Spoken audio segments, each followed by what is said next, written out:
Oh man, it's it's about to go down. Let's give everybody a couple of minutes to pop up in the chat. How are y'all doing? That episode was fucking epic. Watching the inside the After Effects right now.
Oh man, are y'all ready?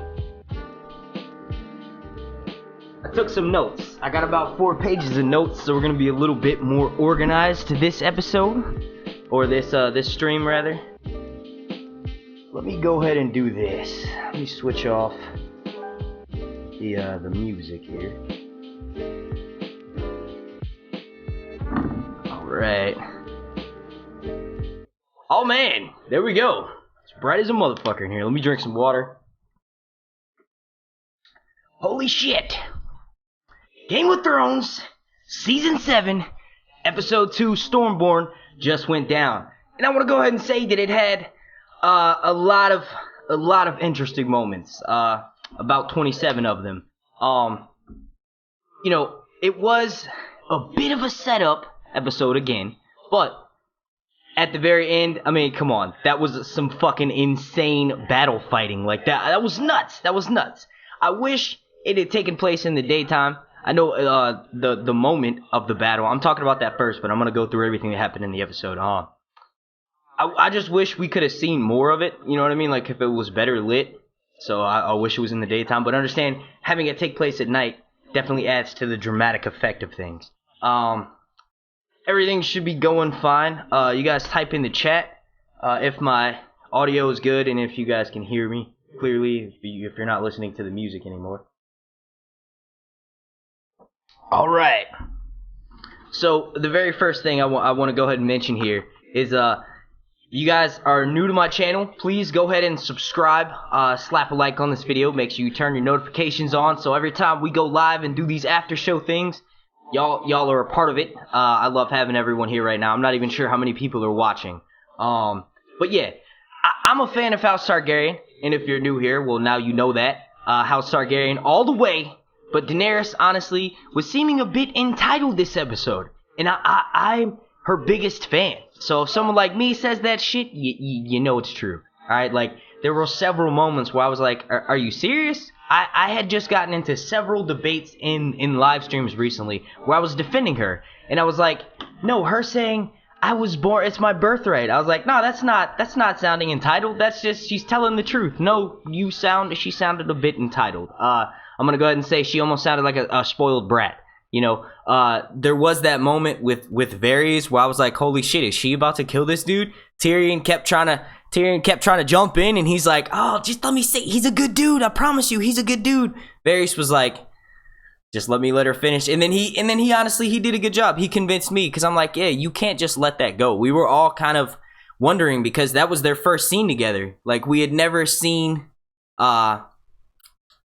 those two in the same room. And the first time we see them in the same room, guess what? She calls him out on some shit that he did in the past, which was basically send a little bird her way with like a death scorpion that probably would have killed her had Ser Jorah not have been there to jump in. And he, you know, she did ask him who gave the order, and he said Sir Robert.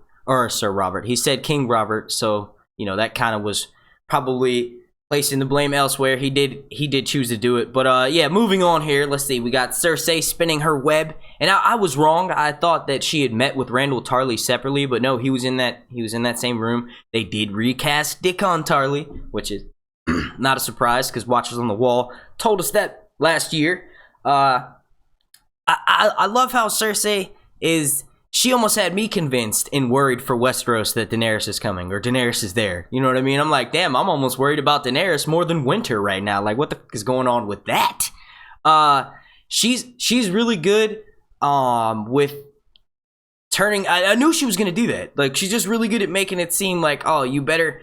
And honestly, certain parts of what she was saying was true, but she basically does a really good job of making you seem like there is a definite threat coming, and there's no reason at all why you guys should ally yourselves with her. I see the chat going nuts right now. I got some moderators in there. Fucking welcome. I'll do some shout outs in a bit. I just want to get my line of thoughts out.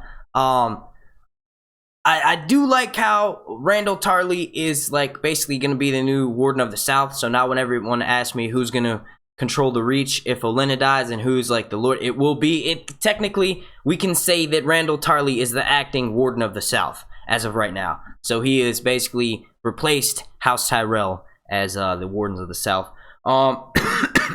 Let's jump ahead a little bit. We got Jorah and his fucking grayscale. Oh my god, that shit looks disgusting, dude. I was like, did we start watching Alien? Like, is this some sci-fi type shit? Like, Sam goes to peel one off, and then there's just, like, massive amounts of, like, disgusting ooze under. That was so fucking gross. I was like, are you shitting me right now? Like, what is this? And then they transition into a soup that looks exactly the same as the grayscale that they were peeling. Like, that was nuts. Oh my god, that was so gross. What do you guys think about that in the chat? Do y'all think that was one of the more, honestly, the poop montage was pretty gross as well. I think they're trying to gross us out about the Citadel. There were some good moments there. Sam, you know, mentions to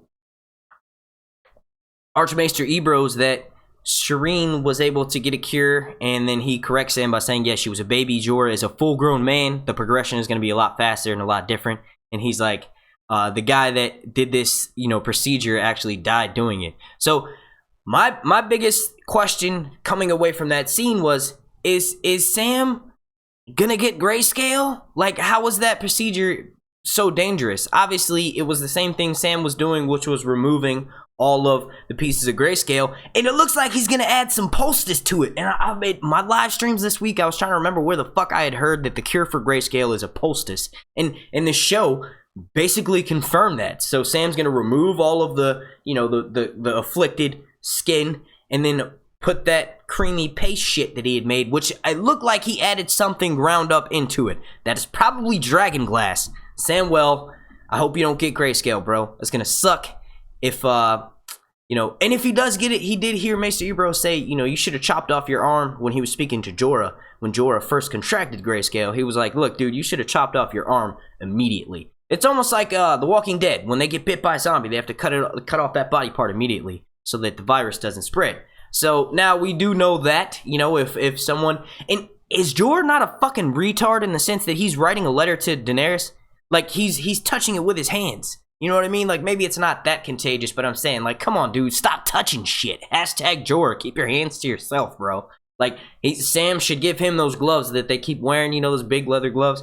And honestly, I'm even more worried about Sam, because what if you can inhale it? And, like, what if a piece of grayscale, like, flakes off and goes in his throat? He doesn't have any sort of protection over his face. I'm pretty sure that's why surgeons keep their hair pulled back and their face covered so they don't breathe germs into all that shit. Oh man, slap some likes on this, please. I gotta remind myself to do that.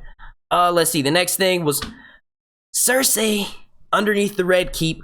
There was a scene, this scene had actually been talked about several months ago, and we knew that it involved several different sized dragon skulls. And it turns out it's with Cersei, and she's underneath the Red Keep, and Qyburn is walking her through, basically showing her the different sizes of the dragons. Cersei's telling him the story, like, you know, Robert didn't want to get rid of these were his trophies. And then they get to this, like, old dusty-ass looking fucking crossbow thing, and I'm like, oh man, how long has that been down there? And also, why the fuck would the Targaryens keep some sort of, you know, like, weird weapon? That just didn't make sense. And then he goes and says, the greatest armorers and weaponsmiths have been laboring all night to make this. So then I'm like, all right, so here we have our anti-dragon weapons. I honestly thought it would be a cannon, but I guess not. There's still some time for that. There might be some cannons coming up in the future. But Cersei fires off the bolt, and the bolt pierces through Balerion the Black Dread's skull. Like, they do a side shot of it, and it goes into his brain, like where his brain would be resting. And we do know that Drogon is, I don't know if he's as big as Balerion yet, but Balerion was the biggest dragon ever. He was one of Aegon the Conqueror's dragons, and he basically united Westeros with it. You know what I mean? Like, Qyburn even says that. So, this is nuts. Like, I'm actually a little bit worried, you know, the more I think about this. Let's move on a little bit. What do you guys think about that the anti-dragon weapon? I honestly thought it would have maybe some wildfire, but I guess it doesn't make as much sense as I initially thought it would be to fight fire with fire. So Cersei has gone, or Qyburn rather, has gone a more traditional route in a huge ballista. And that ballista will fire a 7-foot fucking arrow with, it looked like it was black steel to pierce through the, that's going to be happening. That's going to be how one of these dragons dies in this up and coming season. This is I'm worried, like I said. But yeah, so see, next up we have Tyrion, the fucking master planner. Like, that description of the episode did not lie. Tyrion really did plan the conquering of Westeros. He's a master strategist, dude. Props to Tyrion. Like, I'm waiting for him to say this because it's ironic, because some of the most giddy people get their chance. You know what I mean? Tyrion's just like, let me explain it to you guys. So basically we have Yara saying, like, no, we should go and take it now. And Yara was saying that, and Ilaria is obviously standing next to her looking as though she backed him. I honestly thought that Ilaria would betray Daenerys. That is not the case. That did not happen. I'm gonna go ahead and call myself out. I was wrong. Tyrion probably knew that ahead of time, that two of Cersei's biggest enemies are probably gonna want to go and confront her first off, so that's what he allowed them to do. He basically sent Grey Worm to Casterly Rock, and he sent the Lannisters, he sent the Lannisters a present, yes. He sent the Sand Snakes and House Tyrell's troops to attack King's Landing head on. And the reason why he does this is because he decides that it would make more sense. You know, they would basically be playing into Cersei's plan, which, if jumping back a bit, we remember at the beginning, Cersei Where the fuck did I just put that one sheet at? I gotta keep track. All right, cool. Yeah, Cersei is doing, like, basically Tyrion is in Cersei's head. Cersei's telling these people that, you know, the Dothraki are gonna rape people. She even tried to pull up that bullshit. She said that Daenerys killed 150 some odd noblemen. They were fucking slave masters. It's like the little parts she leaves out are, might sway certain people to her side. It was nuts. It was nuts. But yeah, so basically Tyrion ends up putting them in the front lines, which is what they wanted. You know, Yara was like, let's go take King's Landing now. So it makes sense that you have two great houses, as he put it. I don't know if I'd call the Ironborn a great house, but he has the Tyrells and House Martell, along with the Ironborn troops, Yara's Ironborn troops, attacking King's Landing head on, which is what they wanted. And that whole scene, I was like, yo, this is very well written. We might not have gotten any lines from Tyrion last episode, but this made up for it. It showed us his wit. He's clever. That conversation with Olenna and Daenerys afterwards, I was kind of like, yo, Olenna, you need to shut your old ass the fuck up. And at first, I thought Daenerys was going to heed her advice by saying, don't listen to clever dudes. Like, yeah, you're alive, but, you know, you're also from a different time. You know what I'm saying? Like, this is ridiculous. I was like, is she really? And honestly, I don't really know. Maybe her words, maybe since she may be dying soon, maybe they'll linger in Daenerys' mind, and maybe Daenerys won't listen to Tyrion at a more crucial moment. Like, possibly if it's at a point in time where Daenerys has the opportunity to take Jaime Lannister captive, and Tyrion says, no, we shouldn't kill him, or, you know, just something like that. And obviously that could be a moment where she thinks back to what Olenna told her, and then she's like, never mind. Let's see. Next up, I noticed, I'm going to call myself out again. I thought that the person sharpening the sword could have been Mira. I thought it might have been Arya getting a new version of needle, basically a bigger, better sword. But that's not the case. It was Grey Worm. And Grey Worm, why you got such slender female hands, bro? Like, what the fuck? It was funny. It reminded me of last season. There was a picture of someone's hands on Jon Snow's body, right? And I was like, they look like a female's hands. Nope, fucking Dolorous Ed.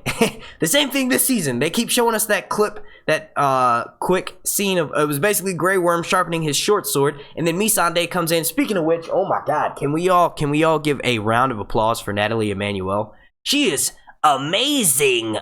Fucking blew my. I was like, oh, I actually enjoy. You know what I mean? And it was like, I questioned myself a little bit, because I was like, dude, does he have a penis, or does he not, or like, what happened there? Obviously, he ended up, you know, giving her a blowjob. So yeah, that happened. And I think I'm keeping right on track there. So yeah, on a scale from 1 to 10, what do you guys give that sex scene for Game of Thrones? I say, you know, I do know and remember a lot of scenes that happened, that sex scenes from Game of Thrones, and I think this was one of the more like closely touching one. Like, his face was pretty close, you know. They were like, you know what I mean? Like, I don't know, maybe that's why they wrote it that way.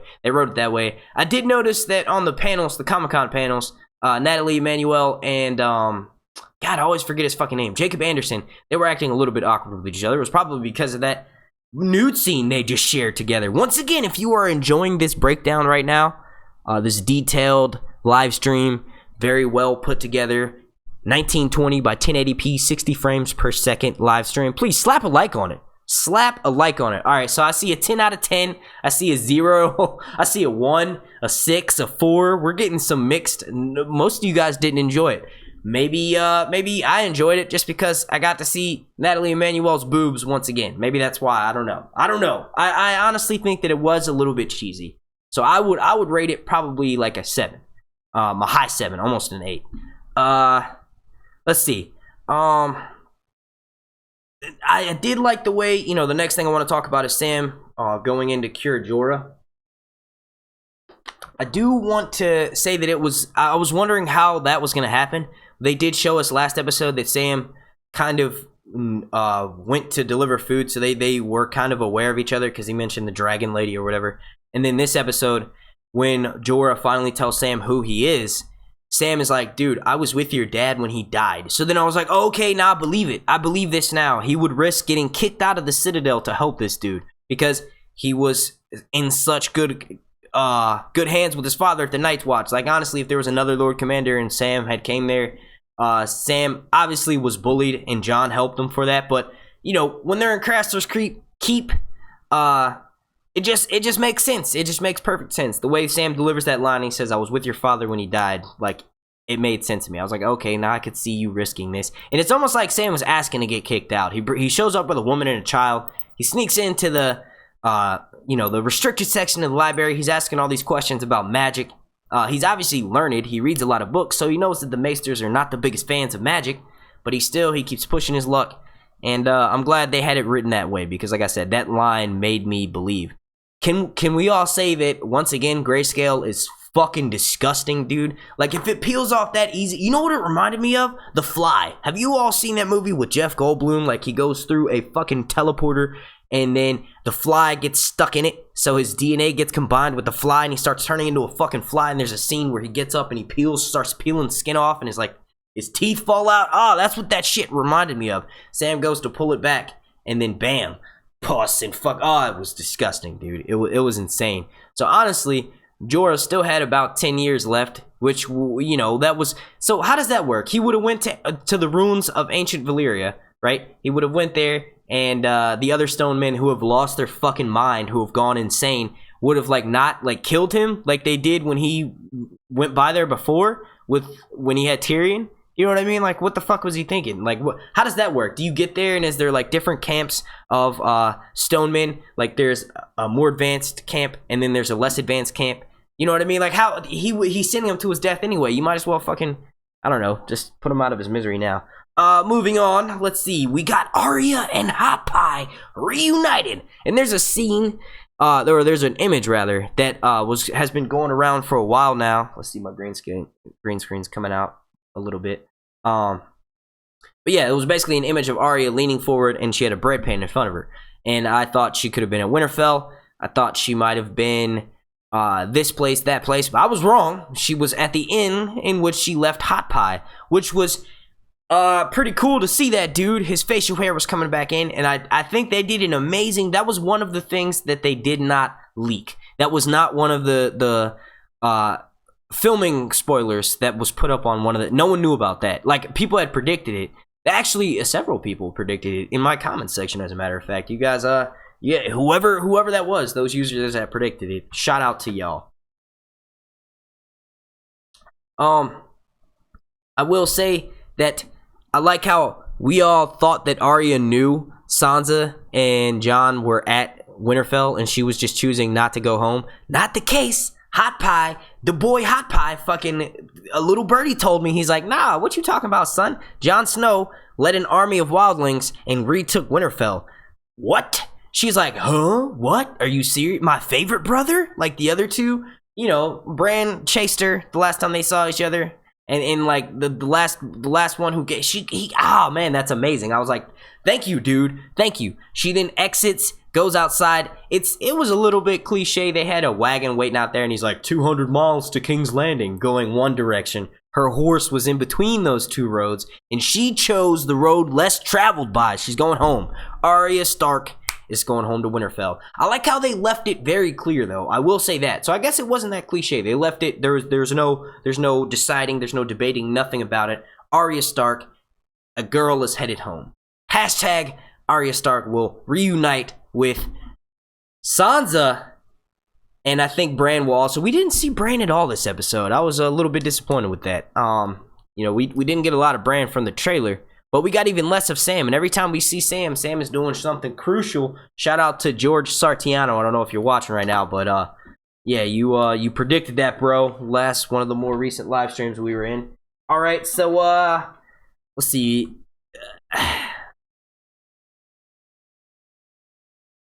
Then we have Jon receiving word with his council that Sam has basically pointed him in the direction of Daenerys, which is ironic because, you know, Jon Snow had already gotten the letter from Daenerys saying she wanted him to come up there and bend the knee. Luckily, Tyrion was the one that wrote it. I'm like, god damn, he fit a lot of shit on that little scroll. It didn't look like Jon just kept spouting out shit that he had said. I'm like, damn, homie must write small. Look, I was barely able to fit all of this shit on one piece of paper. I had to tear it up. It was a target for my arrow. for my bow and arrow. But yeah, I was like, damn, dude, you got a fucking, that's an email. He sent you a fax. He sent you a motherfucking fax. But the Raven was like, the Raven took a long time to get there because it was like several messages. But yeah, that's kind of cool because now it like solidifies Jon will go to Daenerys. I don't think he's going to bend the knee at all. That's not Jon Snow. Like I tweeted out. By the way, if you want, if you have a Twitter, you should follow me because I'm having a contest to give away for once I reach 10,000 subscribers here on YouTube. I'm giving away this lovely Daenerys Dark Horse figurine, which is right over here. That's why I'm pointing at it. But you can hop on Twitter and follow me, and I tweet live while I'm watching the episode. And one of the tweets I sent out was like, "Silly Daenerys, Jon Snow does not bend the fucking knee. She must not know. There was a king of a Stark king who did bend the knee. He's known as the king who knelt, and all throughout Stark history, he's known as, hey, you remember that one guy? Who are you talking about? You mean that dude, the guy who knelt, that fucking dude? Yep, that's him. Yep. So maybe Jon Snow, the White Wolf, the king of the North, Jon Stark, I should be saying, maybe he will become the second king who knelt, and maybe that guy from way back in Stark history can finally be not known as the king who knelt. But yeah, let's see. Honestly, I enjoyed Sansa last episode rather. I was glad that she kind of like stuck up for herself. She was basically like, no, Jon Snow, you can't reward nothing and then, do the people that betrayed us and do nothing for them as well. They not punish them. This episode, she obviously didn't learn her fucking lesson. What the fuck? Oh yeah, like basically Jon was like, I'm gonna go meet with Daenerys. Honestly, basically all of Jon Snow's advisors did not want him to do this, but I think I'll get to it in a second. But I was honestly really shocked that Lyanna did not back him on this. But basically, Sansa shouts out and she tries to remind Jon, like, hey, you know what? Do you remember our grandfather? Rickard, the guy who basically got fucking burned alive by the last Targaryen king. Like, come on, Jon. I honestly, since we know, we obviously know Daenerys wouldn't do anything to him, and we also know that Tyrion is being very genuine, but no one else knows that. So I kind of agreed with her a little bit, but I still initially got pissed off, and I'm still pissed off that she just shouted out of turn, like, come on, he just talked about this. You guys literally just had a conversation about this, and she regresses. Obviously, Jon Snow's gonna have to put his foot down, or she's gonna continue to do that. But I will say that she seems happy as shit that Jon Snow left her in charge. She's like, oh, okay. Like, a tear was about to come from her eye. She was like, oh, really? So yeah, Littlefinger was smirking during all this. Not at first when Jon Snow said he was gonna go meet a Targaryen, but then when he said that he's leaving Sansa in power, Littlefinger's dumbass was like, okay. And then, let's see. You know what? I initially said I didn't like the fact that Lyanna disagreed, but it was actually good to see her disagree with him for a change. Because honestly, she's one of his first, like, right-wing, or first co-signers. So she's the first one to stand up and be like, nah, you better listen to this dude. This dude is the king of the North. You better follow everything that he's saying. And her disagreeing with him, this episode shows that she is, in fact, an independent woman who can think for herself. You know what I mean? She might be like 11 years old, but she can actually disagree. She's not just a fangirl of Mr. Snow. This next scene that I want to talk about is probably one of my favorite moments of the episode. Jon Snow, Littlefinger, and the Crypts. This dude basically says some dumb shit, like, they have a little bit of a conversation, and I'll go ahead and say that I was wrong. I thought this might have been the conversation where Littlefinger tries to tell Jon Snow that his parents aren't who he thinks they are. So it looks like that's officially left up for Bran, and that will be, part of what Bran will be doing this episode.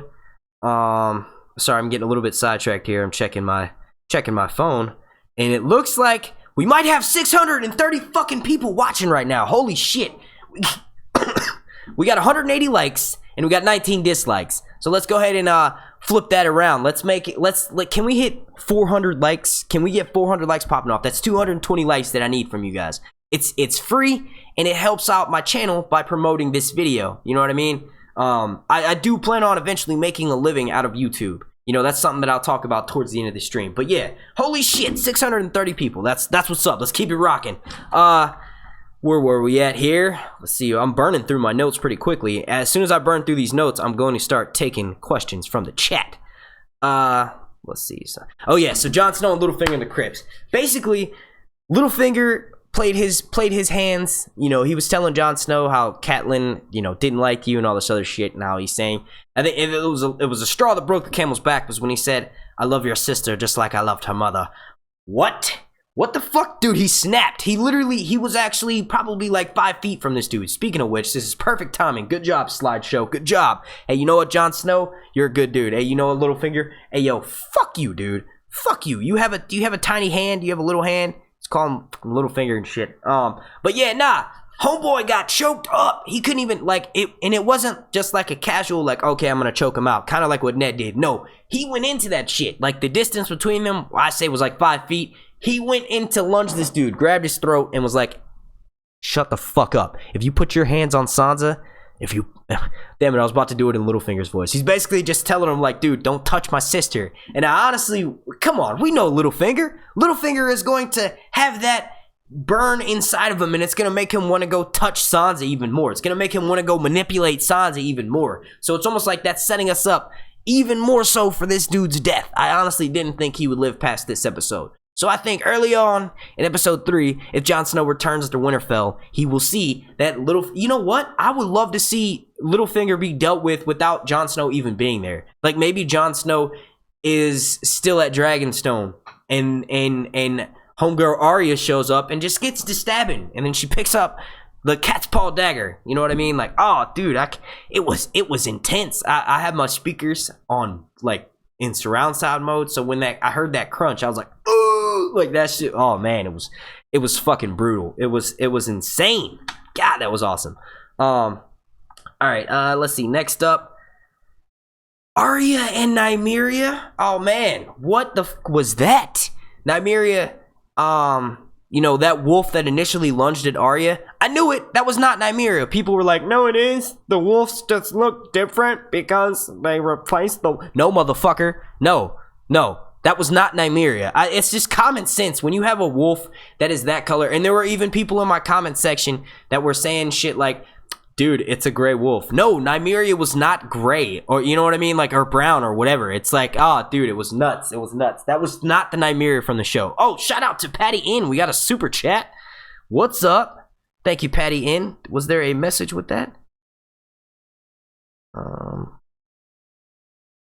See, no message. Well, thank you, Patty Inn. I love your profile picture of the cat with a bikini on, a cat-kini. I think that's what they're called, kakinis. It's hilarious. I forgot what I was talking. Oh yeah, Arya and Nymeria. Yeah, I don't know. It was insane. Like, I feel like, first of all, pat myself on the back for knowing that wasn't Nymeria. That picture of the wolf they showed us with, a lot of people said that was, and you guys were fucking wrong. It's very poetic how it ended. You know, Nymeria ended up leaving Arya the same way Arya left her in season 1. You know, Arya, there was really no option for her. She would have gotten killed, and there's no way to communicate that with a dog. You know what I mean? And Nymeria ends up leaving, and then Arya says, "You're not Nymeria." No, that's not what's gonna happen. I don't think that's the last. I'm telling myself, like, no, we need more fucking dire wolves. Did you see how many wolves, regular wolves, they're called wolf cousins? Did you see how many of them there were? Fuck, that's gonna be insane. That's gonna come in, probably in the War for Dawn and fucking tear some White Walkers and some Whites up. But yeah, no, that's definitely not the last we saw of Nymeria. I think what may happen is Arya still hasn't gotten home yet. The show has extended it into 2 episodes now, so Arya might not make it home until towards the end of episode 3, or we might not even see her in episode 3, and she will come back in episode 4. I will be playing the preview for the next episode coming up very soon. You guys will be able to watch it on the big screen behind me. And I have already watched it, but initially watching it through one time, I did not see any clips from Arya, I don't think. So I think what may happen is on her journey to Winterfell, she's obviously going to be camping out more. I think she might start having wolf dreams, and that's how they'll reconnect. They'll reconnect over wolf dreams. We know that they're in the same vicinity. We do know that Arya has a lot of, like, secret powers that we don't know about, and I'm not saying she's going to become a warg. I am saying that all Stark children are wargs. Only in the show it's Bran. But I would love for them. We have not seen the last of them. They didn't just drop $1 million on a scene to film CG. Bring it. Hey, you remember Arya's direwolf from season 1, episode fucking 1? You remember that direwolf that she sent away? No, they brought it back into the fold for a picture. We just might not be finding out a conclusion to that in a few episodes down the line. Like, there would be no point in reminding the average show watcher about Arya's direwolf from 6 fucking years ago if the role that wolf and that pack had to play was not going to be bigger than what it is. Let's see. We spent about 5 minutes talking about Arya's stock, so let's go ahead and jump on to, let's see.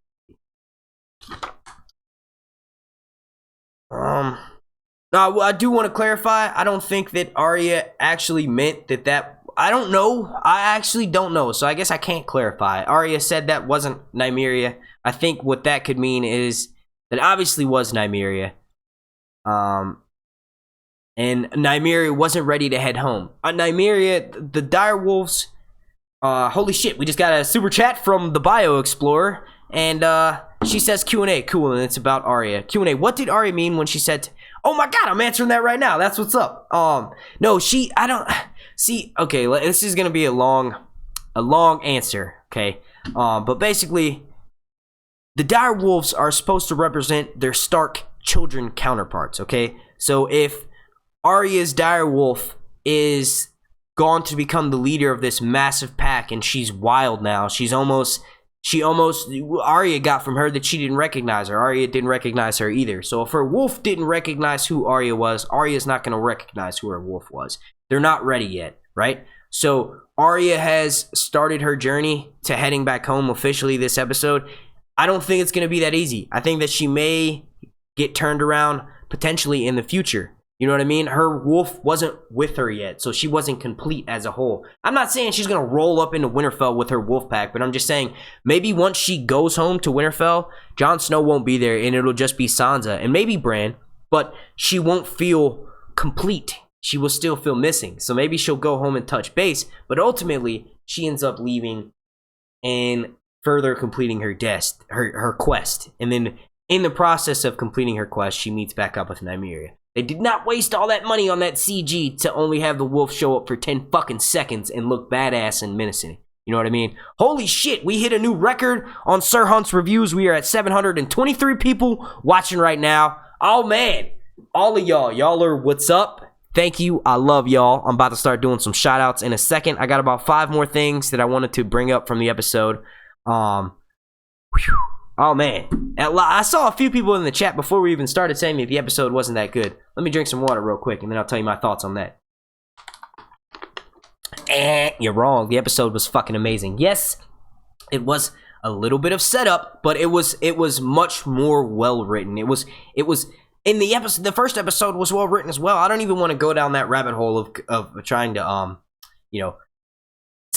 convince you guys how good the episode was. I think it was good. And if you don't, we'll chat about that in a second once I jump into the chat box. So yeah, I think, we haven't seen the last of Nymeria. I hope I answered your question, Bio Explorer. Thank you for the super chat. All super chats are greatly appreciated. They ultimately push me more towards. Hold up, did that say Ryan Williams? I just got distracted because that might be my homeboy. And if it is, what the fuck is up, bro? What the fuck is up? Why aren't you over here? You could be over here right now. This could be our podcast. If that's you, Ryan Williams, and if it's not, then I'm making myself look like an asshole. But if that's you, Ryan, I got another mic, bro. Next Sunday, it's fucking going down. Type in the chat if y'all want my buddy Ryan, who you've never met and who you've never seen before on my channel. If you want him to join me so that we can have 2 people up in this bitch and we can be rocking. You know what I'm saying? But yeah, oh man, I hope that's you, Ryan. Otherwise, like I said, I just made myself look like an asshole. But let's jump back on track here. We got the sand snakes are retarded. Like, they're literally sitting underneath the boat talking about some bullshit. Like, they sleep all together. Like, we're supposed to believe they're like 12-year-olds or something. Like, y'all are warriors. You know what I mean? I'm actually glad at what happened, and we're gonna get to that in a second, but I think you all know what I'm talking about. How they were just chilling on the front of the ship. They were just chilling. At the last shot we saw these motherfuckers, they were just chilling. But I will say, I can't even remember what the fuck the cheesy ass line was, but they were basically trying to talk about who gets to kill who, and that person gets to kill that person. Oh shit, so is that Ryan? Oh nah, yeah, I made myself look like a jackass. It was a different Ryan. Oh man, that's what's up. He's like, I'll come help you though. Yeah, I don't know about that. You're not the person I thought you were. We just got another super chat from EL Tond X. Thank you. There's no message with that, but I'm glad. Thank you. But yeah, all right. So they were basically just discussing who gets to kill who, and I'm like, man, y'all aren't gonna do shit. I kind of know a little bit of inside information.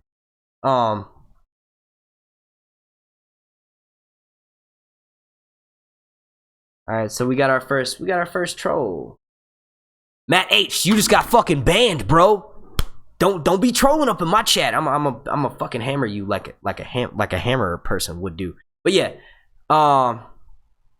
so yeah, we got I don't know. I just thought that those lines were cheesy. I will say that the timing of Euron showing up was hilarious. Literally, Theon had just left Arya and Yara to kind of do their thing, and she was like telling him to go. Like, it was like, oh, the cut scene, the transitions in this episode were fucking amazing. And then we cut straight into Euron showing the fuck up and basically ruining everyone's party.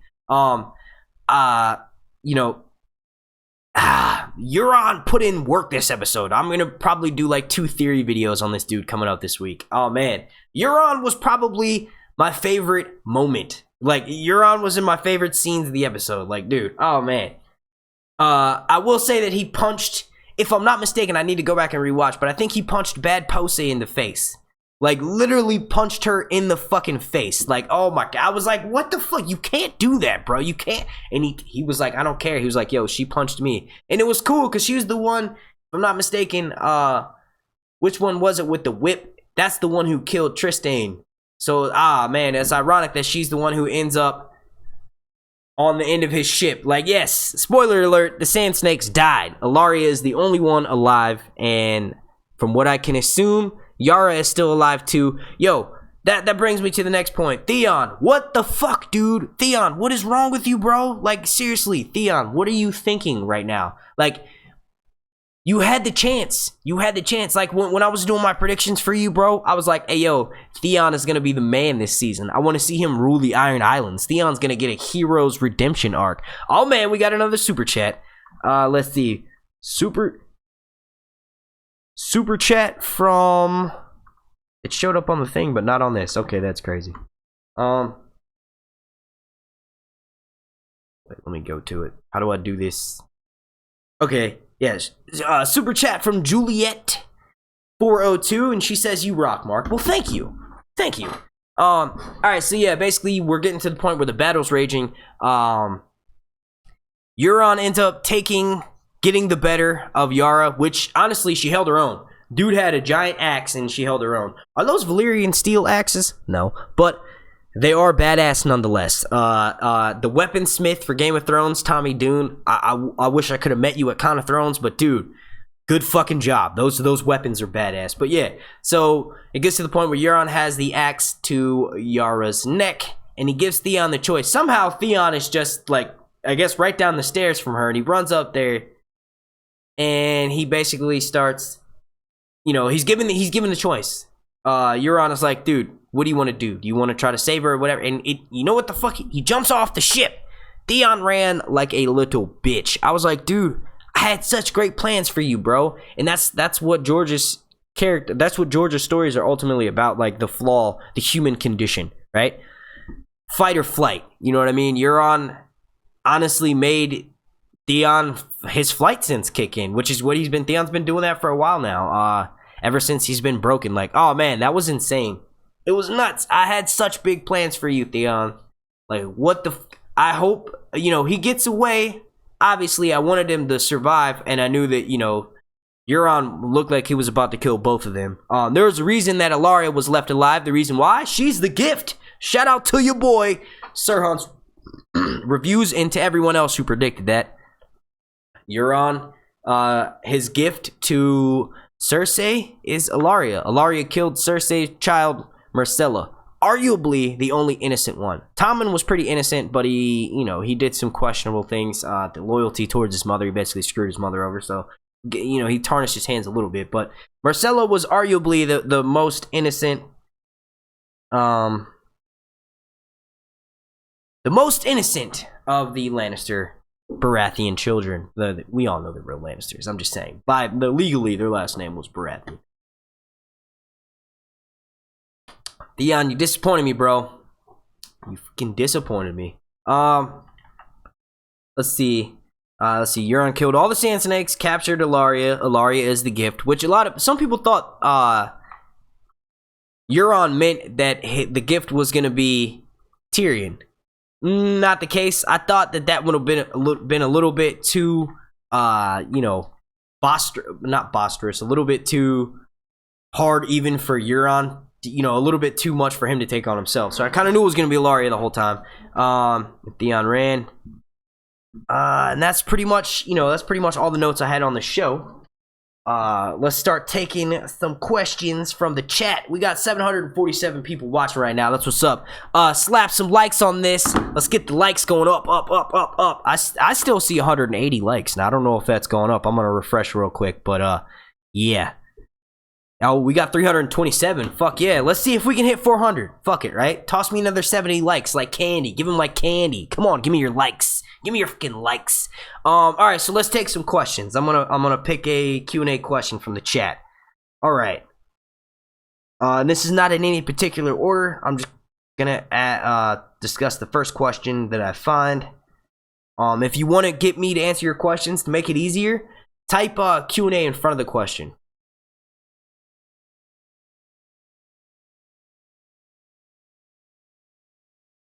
Alright, so let's see, we get some Q&As.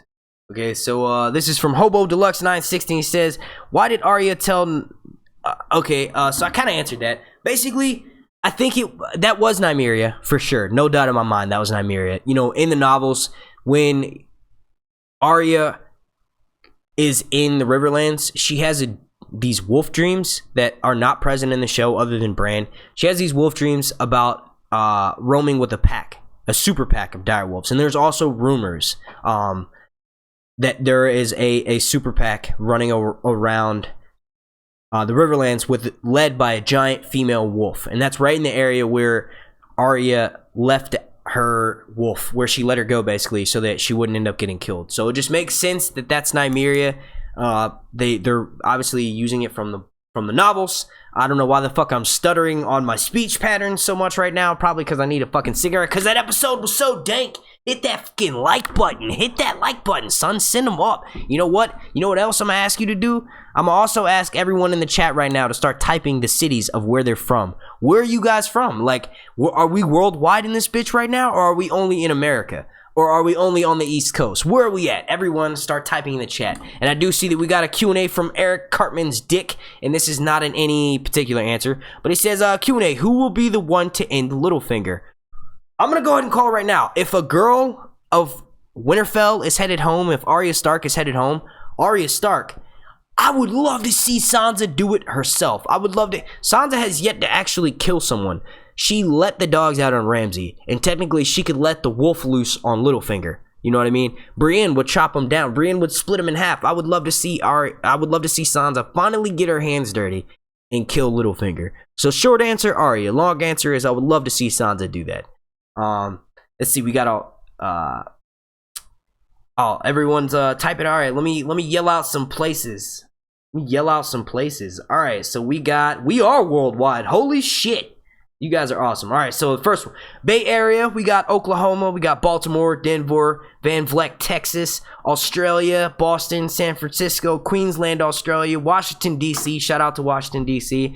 We got Canada, Palm Beach, Florida, South Bend, LND, Indiana, I'm going to say, Durham, NC. Wow, you're not that far. Cape Coral, Prescott, Arizona, Toronto, UK, Preston, Idaho, New Orleans, Miami, Los Angeles, Monte Claros, MG, Brazil, Miami, Austin, Minnesota, Puerto Rico, Egypt, Detroit, Memphis, Moreno Valley, California, Atlanta, Georgia, Canada again, Texas, San Diego, Mexico, Texas, We got a lot of people from Texas. Wolverhampton, England. What's up? Shout out to England. San Antonio.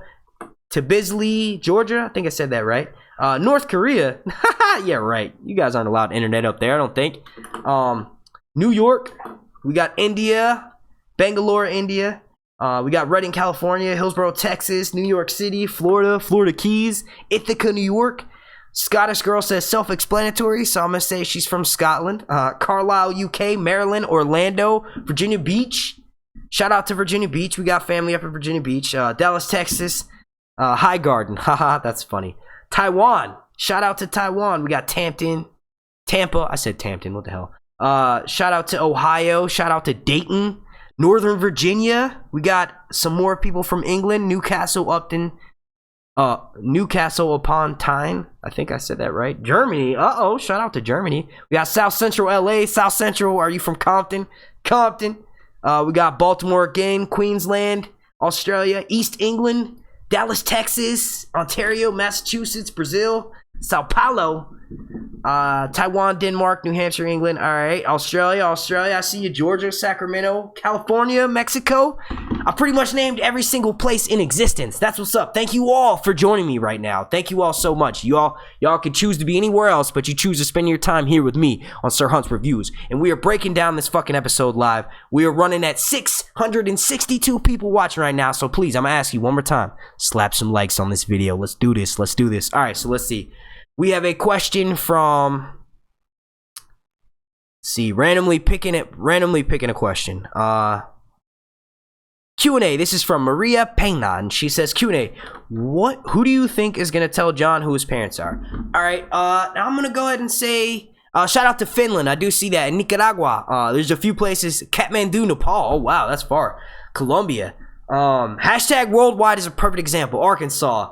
From the north. I'm from the fucking north too. Philadelphia. North of where I'm at right now. But yeah. Oh man, that's awesome. You guys are fucking epic. Alright, let's see. Q&A. It was Arya. Or who do you think is going to tell Jon Snow about his parentage? Honestly, there could be 3 different people. Alright, you got the dude right behind me. You got Littlefinger over here. You have Bran. And then you have someone who was actually around during this time. Alright, so hear me out. I've been saying for a while now that once Bran and Mira get to the wall, which we knew they were going to get to the wall because they were right outside of it last season. Sure enough, first episode, they're at the wall. Bran, I predicted this last year. Now, I keep saying this just because I don't know what the fuck is wrong with me. But yeah, so last year, I said that once Bran and Mira get inside the wall, Bran is likely going to send Mira home because she's been through so much. And the fact that he honestly has made it around other people who can basically do what she's been doing. Which, now I'm not saying that he can replace her, no, but pulling him around on the sled, these grown-ass men can do that, and Mira can take a break. She is a lady, after all. So, with that being said, I think he's going to try to save her life, and he wants to get her as far away from the Night King as possible. Like I said, she's already been through so much. She's lost her brother. It's time for her to go home. Bran will likely send Mira home to Greywater Watch. We will potentially get to see Greywater Watch, and then we'll get to see Howland Reed. Howland Reed was actually physically at the Tower of Joy. Now, Bran could obviously tell Jon Snow himself, but what better way to get to see some dude 20-some years down the line by having him come back? Now, I don't know if Howland Reed was cast. He wasn't. There was no one that actually, that really fit the description of him from the novels. And also, well, we really don't know what he looks like now. You know what I mean? We do know that the Cronog men resemble the Children of the Forest. Some people think that way back in their line, they mated with the Children of the Forest, and I honestly tend to believe that. But yeah, basically, Brandon's going to be like, look, Mira, I want to get you as far away, safe from here. You've been through a lot. Go home. That would be a perfect way of bringing back Howland Reed. So, to answer your question of who could tell Jon Snow about his true parentage, we have Bran Stark, we have Howland Reed, who was physically there, and then we also have someone like Littlefinger. Now, that opportunity with Littlefinger to tell Jon Snow about his parentage right when he's fucking in front of her sprung past him. It would not necessarily benefit Littlefinger. It also wouldn't harm him to mention that. So I'm going to go ahead and say that Littlefinger might not actually know the whole story or not know something concrete enough to deliver that kind of news to Jon Snow. Because why not say it right then? You know what I mean? Like, it would have been really easy to just drop that information. Like I said, it doesn't benefit Littlefinger, but it also doesn't hurt him. Jon Snow wouldn't have believed it. We all know Jon Snow's stubborn as a fucking mule. He's not going to believe anything. You know what I mean? All right, so next question. Hopefully I answered your question all the way. Let's see. Q&A. This is from all of Canada. Is Ramsay, Azor Ahai, and Reek Lightbringer? No. Let's see. Another question. Q&A. Why was Arya acting so weird? That's from Carrie AV. Can you be a little bit more specific? What do you mean? The way she was acting with Nymeria, or the way she was acting with Hot Pie? I think she was just... Here's a question for you and for the chat. What the fuck did Arya do with the Lannister soldiers? We didn't get to see Euron. Or we didn't get to see Euron. We didn't get to see fucking, what's his name? Ed Sheeran singing his song. Like, what happened? Did she kill them and take their faces? She's gonna save their face and their armor, because like I said, she's gonna go home, and hopefully this answers your question, Carrie AV. She's gonna go home and then leave again. She's not gonna stay there. It's not permanent enough. If Bran and Jon Snow were there when she shows up, and then her and Sansa and everyone, they all had a big reunion and they all started telling each other about all the crazy shit they've been through, maybe even if Sandor was there, she would stay. But because of how she's gonna arrive, with maybe it just being just Sansa and Littlefinger and Brienne, she's going to arrive there. Her goal, or the main purpose of her being there, hopefully was to stop her from going down that path. But ultimately, I think she's gonna go there and then kill Littlefinger. It's the perfect way to just have her, come up, basically not necessarily from out of nowhere, but just kill Littlefinger.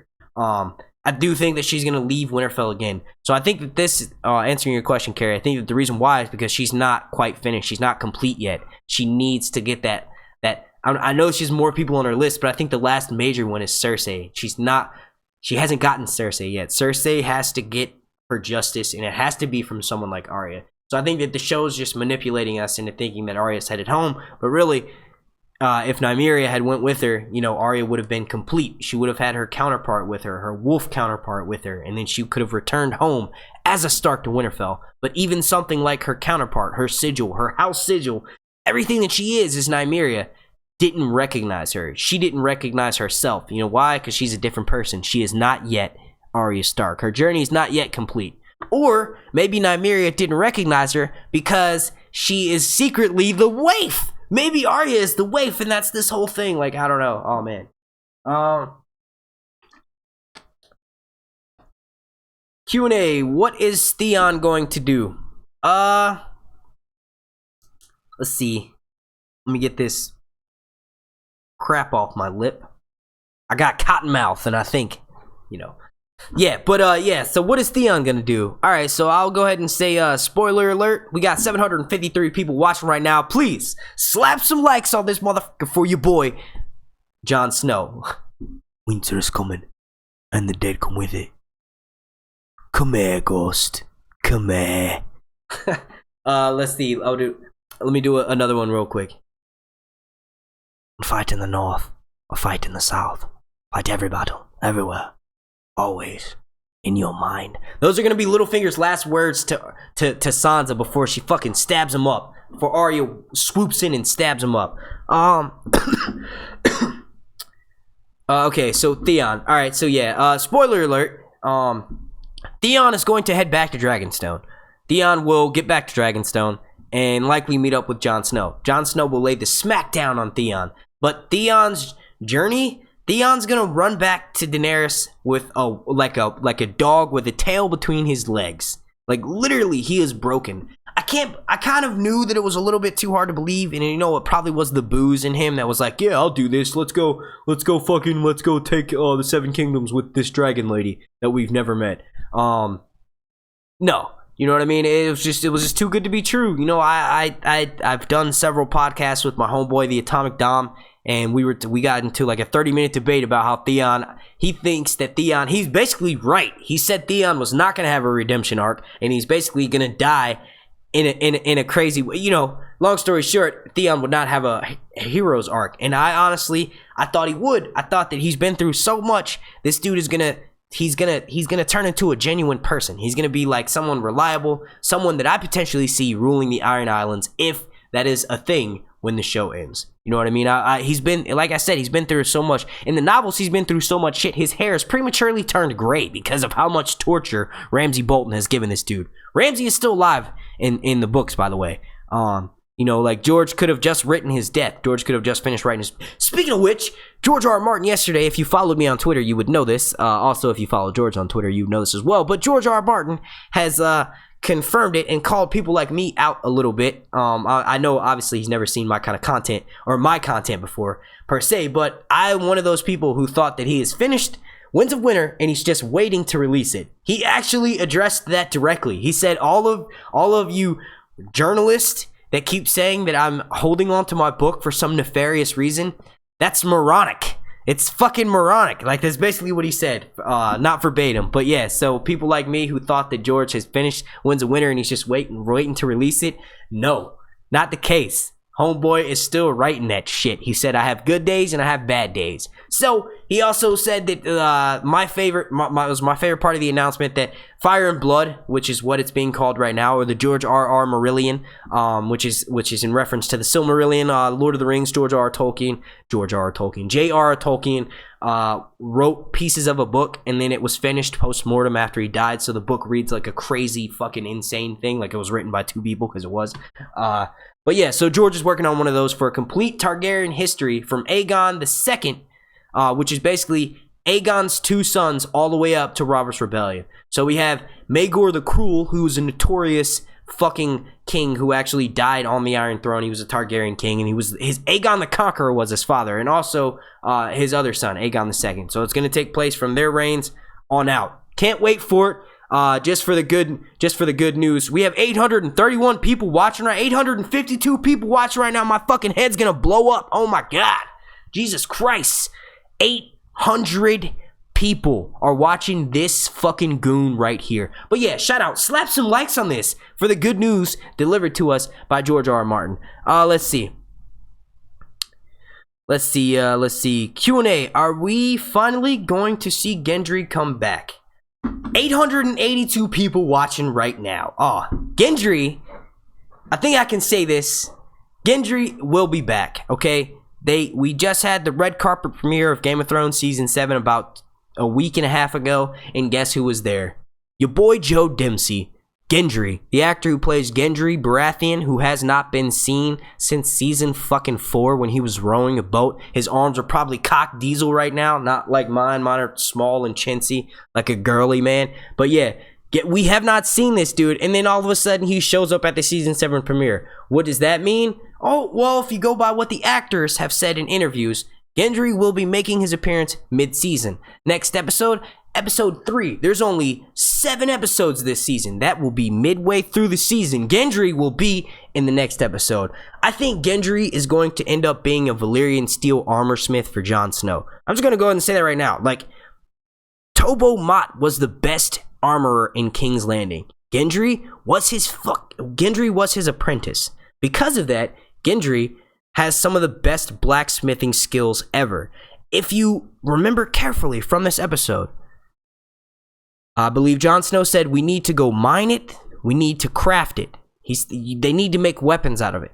Is there a blacksmith in Jon Snow's company right now? No. You know who is going to be in Jon Snow's company? Who's an armorer? Gendry. You know how that's going to be brought up? Davos is going... This is getting annoying for me doing that. But yeah, Davos is going to be like, hey, Jon Snow, you know, I actually know this guy who the Red Woman tried to kill, but I know this guy. He's going to try to sneak in a jab at Melisandre there, but he's basically going to be like, look, there's this dude who is number one, worked for the number one blacksmith in King's Landing, and honestly, I don't think he likes Cersei too much. She did try to kill him. I'm going to go and get him. And then, bam, we have Gendry brought back into the fray as the new Dragonglass armorer for Jon Snow. All right, let's see. Let's get another question popping off here.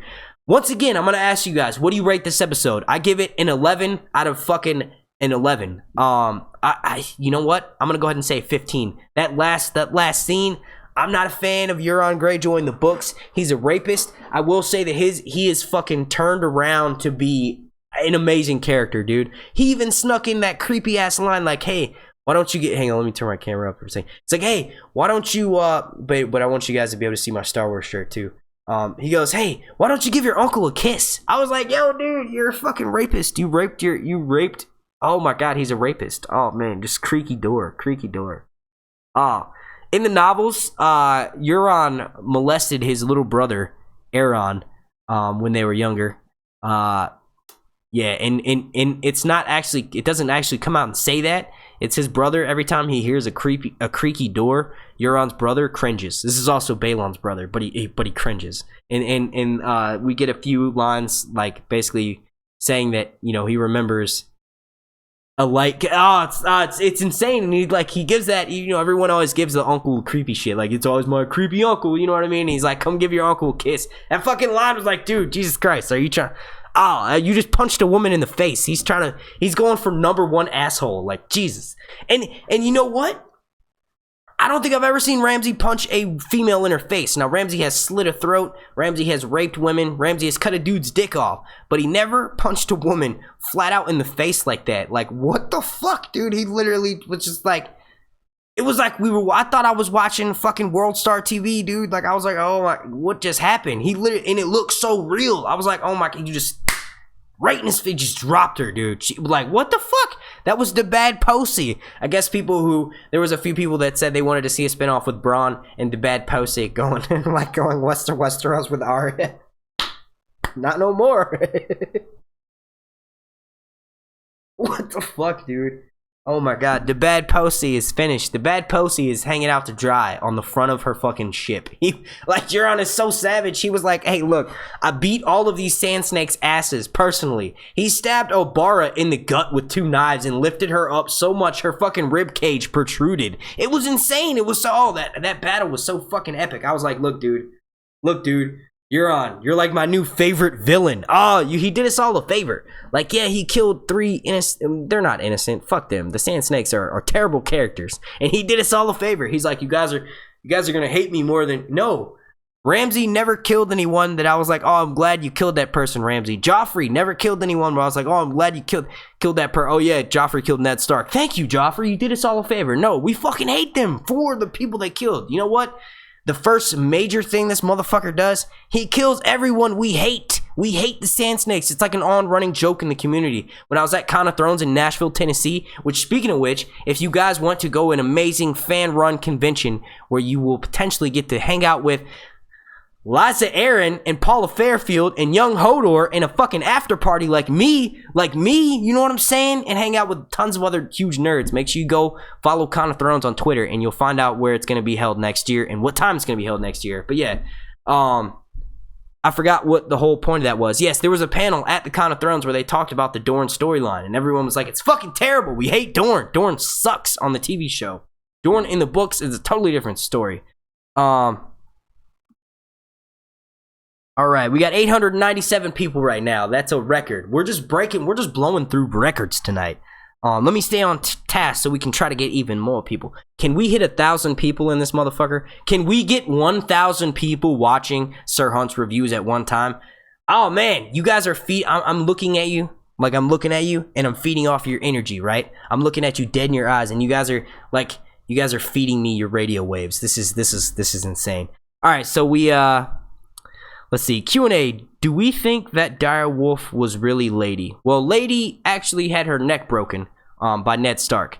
That was, I think you mean Nymeria? And yes, I do think that was Nymeria.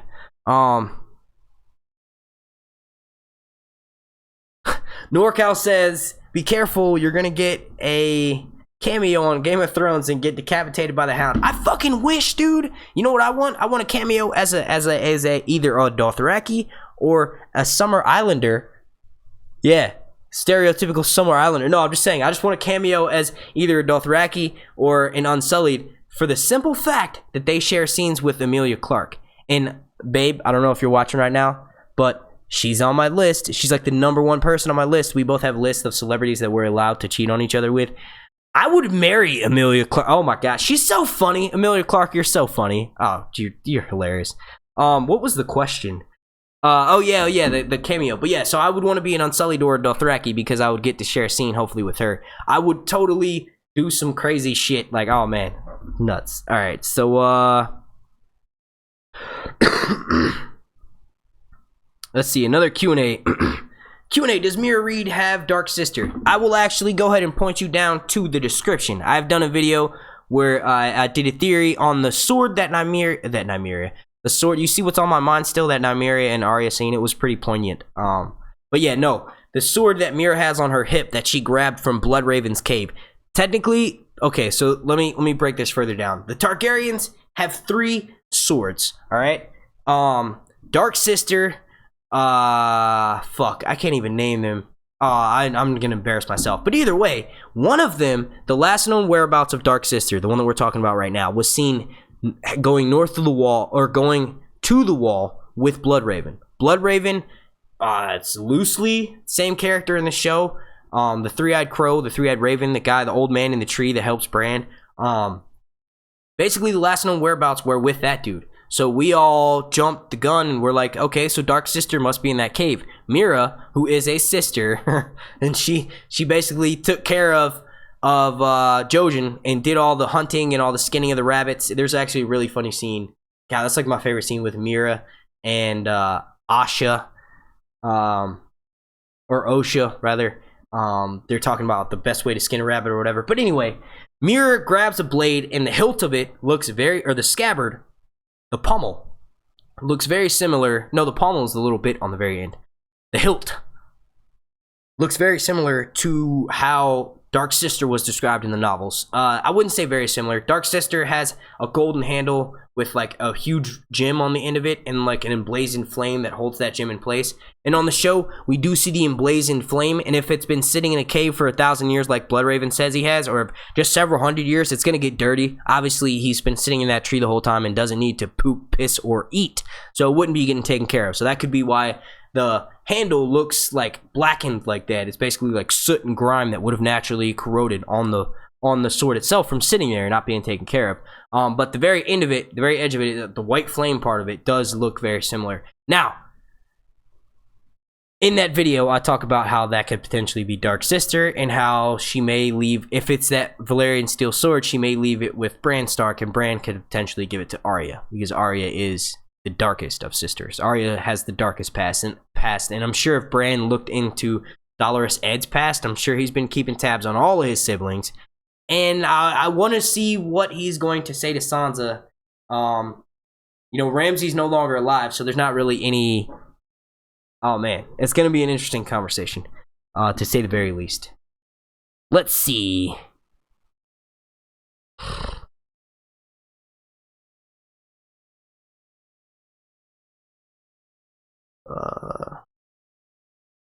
It's a Q&A. This is from Mary Valdez, and she says, Q&A, do you think Daenerys will want Jon, and Jon will actually be the first man not to want her? Oh, interesting. I don't think so. No man can resist Emilia Clarke, and she's looking even better. This is like 7 years later, and she looks even better than she did in the first season.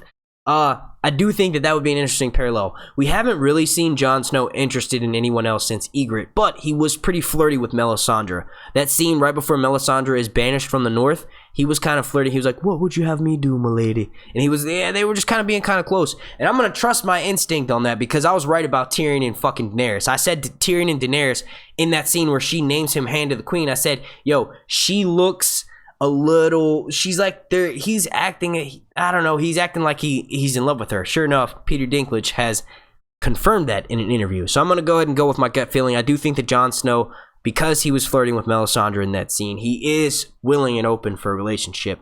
And I think that he will be willing and opening to accept a relationship with Daenerys. Daenerys already kind of said, he sounds like a hell of a dude. You know what I mean? When they were listing all the shit that Jon Snow's done, they were like, yo, he sounds like she's definitely a fan. So Jon Snow necessarily didn't react that same way. He does know that she is dragon fire, and they need that. So I think that even if Jon Snow wouldn't have been necessarily open to it, I think his position and where he's at is going to force him into that.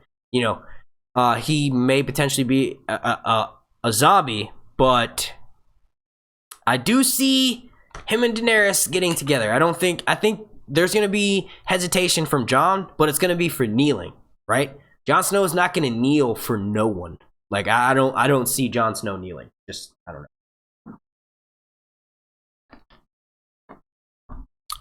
know. Let's see. We got 439 likes. Let's set a new like goal to, can we hit 600? We got 883 people watching right now. Can we hit 600 likes? Let's do it. Let's hit those likes, baby. Type them, keep them up. This is from Anna Capel, and she says, Q&A, do you think Cersei will do any fatal damage with her new weapon? Yes. Cersei will, in fact, kill a dragon with that. I don't think she's going to kill Drogon. I think Drogon's going to be alive just for the last battle because we need his size. I do think the fact that it was able to break through Balerion the Black Dread skull shows us that it's possible to penetrate the brain cavity of a dragon. We saw it go all the way through. Like, they showed it from the side angle. It had touched his brain. That will drop a dragon. Short answer, yes, she will do some damage. Long answer, I hope that it's like maybe just clips a wing and takes one of them out of commission for a while. I've never cried with this TV show before, right? I've come close to being like, oh, that's really, really sad, but I've just never, like one of the few times I cried in my life was when my grandmother died. You know what I mean? Like, that was terrible for me. I bawled like a baby. You know what I mean? I regressed to my toddler nature and I started crying. But if a dragon dies on Game of Thrones season 7, episode 4, 5, or 6, I will fucking lose my shit. You will see Sir Hunts having to have tissues on his face, not crying out of like sadness, but crying out of anger. Why would y'all do that? Like, what the fuck? You know what I mean? And they kept saying, oh, Qyburn's little punk ass was like, oh yeah, Cersei's been hurt before. Or Daenerys' dragons have been hurt before in the pits of Meereen. How do you know that, motherfucker? So you got little birds all the way over in Meereen. You took Varys' little birds in Meereen. Doesn't make sense. Oh, we got another super chat. Shout out to the Bio Explorer dropping money to the boy Sir Hunt's reviews. Thank you, ma'am. She says, wasn't Mira's sword just one that was dropped by the Whites when they tried to enter the tunnel and fell apart? I saw the Whites drop weapons. Yes, they did drop weapons, but the sword that she has on her waist was the sword that she grabbed next to several dragonglass spears. Now, it could be argued that she lost that sword while battling and she picked up another one, but I think the main point of them showing us the shot that she grabbed that sword off the wall is so that later on in the season, she can be like, hey, yo, this is Dark Sister, and we need to give this to Dark Sister Arya because she can get more use out of it. I'm just going to go home, have my father travel back up with me up here to tell Jon Snow about his true lineage, and just kind of like, I don't know. We could use the Chronogmen. We could use them. You know, they fight with poisons and stuff like that, but we can manipulate that. Jon Snow will take all the men that he has, and that will also be another reason why Mira may be sent back to her home, and we'll get to see Greywater Watch. I don't know why. Greywater Watch. The description of it in the novels just sounds like a fantastical swampland place, and I really think it will remind me of when I visited my girlfriend's family in, I was about to say Biloxi, and yes, it is Biloxi, Mississippi. There were a few times where we would drive past the actual swamp, the actual bayou, and we saw houses or trailers like built up on stilts out there, and I was like, oh man, these people live in that's fucking awesome. So it reminds me of like this big fantastical castle in the middle of a swampy marshland. Like, oh man.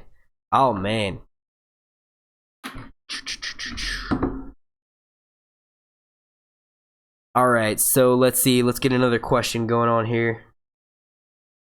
I hope I answered your question, Bio Explorer. I see you giving me the QMed. Alright, awesome. Q&A. By the way, we've already seen Jon Snow bend the knee to Mance. Well, that's not really a question, but I'll respond to your statement there. Technically, Jon Snow did sort of bend the knee to Mance, but you gotta look at his situation. He was in a fucking wildling camp, and he should have already been dead at that point. So I don't blame him for doing that. And remember, he was undercover. So it's almost like when a spy does shit in Russia, that doesn't mean they're Russian. No, that means they're spying for America. You know what I mean? But they have to keep their case. Or a better example, an undercover cop in the Narcos department. An undercover cop is hanging out with a bunch of crackheads. You think the cop's got to smoke crack at some point. He's not doing it because he's a crackhead. Well, he might become a crackhead, but I'm just saying he's doing it because it's part of his cover. So Jon Snow was bending to Mance to keep his life, intact. But yeah, let's see another Q&A. This is from Alexandria Gauthier, and she says, Q&A, do you think Sam's attempt at the cure for Jorah will work? If so, do you think he will get in trouble for ignoring the Archmaester? Now, I actually did talk about this a little bit towards the beginning. By the way, if you guys are just joining me, please slap a like on this video. It's free, and we set a new like goal for 600. I'm not sure if we hit that yet, but we got 862 people watching right now. Let's keep it rocking. Okay, so the first part of the question, do you think Sam... I do think it will work. I think that, you know, the fact that it was said that Jorah had years to live left before he actually died, but months before he lost his mind, I think that that was put into the dire stretch of the situation. I don't know if Sam will be able to cure him 100%, but I think Sam's going to be able to patch him up and get him sent on his way. I do think that it may potentially be a temporary fix.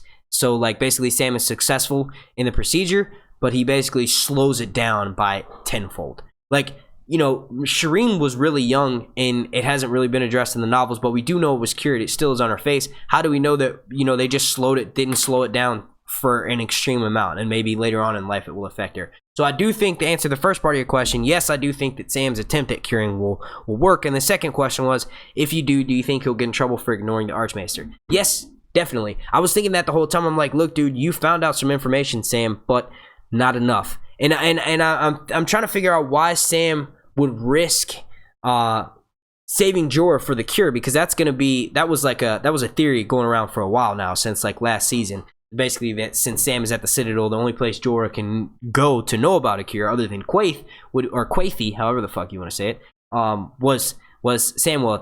The way they wrote the scene works better. I do think that Samwell has a potential of getting in trouble. I think that what may happen is once Jorah leaves after he's done healing or whatever, or once they send him away, I think Sam may leave with him.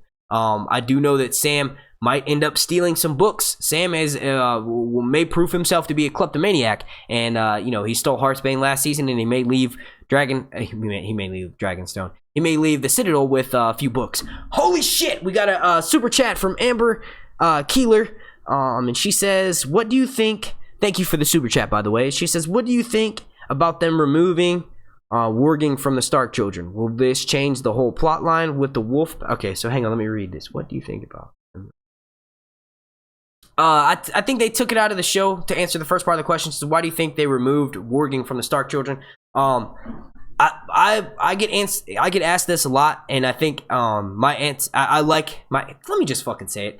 I think that the reason why they took warging away from the Starks in the TV show is to make it so that Bran's special. You know, I always relate it back to Star Wars. If Leia and Han Solo could use the Force to manipulate midichlorians, fucking A. If Leia and Han Solo could use the Force, Luke would not seem as special. So if Sansa never develops wolf dreams in the books because her lady dies too soon for her to have that bond with her wolf. But if Arya, Jon Snow, and Rickon could all warg and had wolf dreams like Bran, then it would make Bran seem less special. Bran is Bloodraven. Bran is like the Luke Skywalker of this story. You know, it could be Arya, that so is Jon, but Bran is the one with the powers. And the super chat disappeared. Oh wait, no it didn't. Okay, there it is. And then the second part of the question was, will this change the whole plot line with the Wolfpack and Arya's ending? So I also kind of answered that earlier, but I think the main thing that it could change is, like, we definitely did not see the end of Nymeria. I think that it would be interesting if we had wolf dreams as a way for Arya to reconnect with Nymeria. Like, we know they're in the same vicinity. We know that as of right now, Arya's headed home, so she could start to get wolf dreams. We might start seeing her see through the eyes of Bran. It's almost like Arya is a jack of all trades. She can do all this crazy shit. She can change her voice. She can change her height. She can do all this cool shit. She can fight like a ninja. She can survive losing an insane amount of blood, one that would lay out a grown-ass man, losing that much blood that would kill them. She's able to do a lot of shit, so why not have her be able to do wolf dreams too? Why not turn her into a warg? Might as well, right? But that's the only really thing I could see it influencing. The only other Stark that would happen to would be Jon Snow. It would not make any kind of sense for Sansa to have it, because she doesn't, you know, she lost her direwolf, and that's just completely off base within the novels, because she's the only Stark that never has the wolf dreams. As far as it, like, but changing, you know, I don't know. Someone just typed Dragon Ball episode, said, watch the Avengers Infinity War trailer on my channel. If I were you, bro, if you want to call it your channel and take your shit serious, I would have removed that. Your channel will get strike down for having that up there. Marvel does not play with their shit, just like HBO. HBO does not play with their shit. I actually got a copyright strike on my channel like 2 weeks before the season premiered. Harper's Publishing. That's the publishing company that George R. R. Martin publishes for. So yeah, if you're serious about that, I would take that shit off your channel because Disney will come and get you. Yes, I said Disney because they own Marvel. Okay, Q&A. This is from George Kobach Hidzi. I think I'm sorry for butchering your name. It says Q&A. Will Daenerys get to find out about Jon Snow's origins?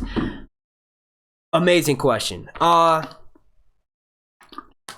You know, my counter question to that would be is how will Daenerys react to finding out about Jon Snow's parentage? I do think that it will be brought up. We do know that in the novels, Aegon, or Fagon as I like to call him, he's a Blackfire. He's a pretender. He's not a real dragon. Him and Daenerys are going to be, you know, coming to it in Winds of Winter. Basically, Varys is loyal to Aegon, but he's also doing, like, it's going to be coming to a head soon. I think that the show can parallel that in Jon Snow and Daenerys, but I don't think they'll go that route. I think, you know, to answer your question, I do think that Jon Snow will find out about his parentage, and that naturally will lead me to think that Daenerys will find out about it as well, but I don't know how she would find out about that. Like, I feel like once Jon Snow knows and has accepted that and learns it, then if Daenerys finds out, it's probably will be easier for everyone else to accept it than Jon Snow. Jon Snow has been a Stark his whole life. He always will be a Stark, for that matter. He will always be the wolf. He will be the wolf that has the blood of the dragon, like the wolf with dragon's blood. Hashtag wolf with dragon's blood, and king's blood, and blood of the first man, and yeah, all that good shit. I don't know. I honestly can't really see. So who the fuck would tell her that? Would Melisandre? Maybe Melisandre has seen it in her flames. I don't know. Let's see. Moving on. Let's see. Q&A. By the way, if you want me to answer your question, label it with Q&A before you type the question, or put a big question mark. And I see that we hit 908 people watching right now.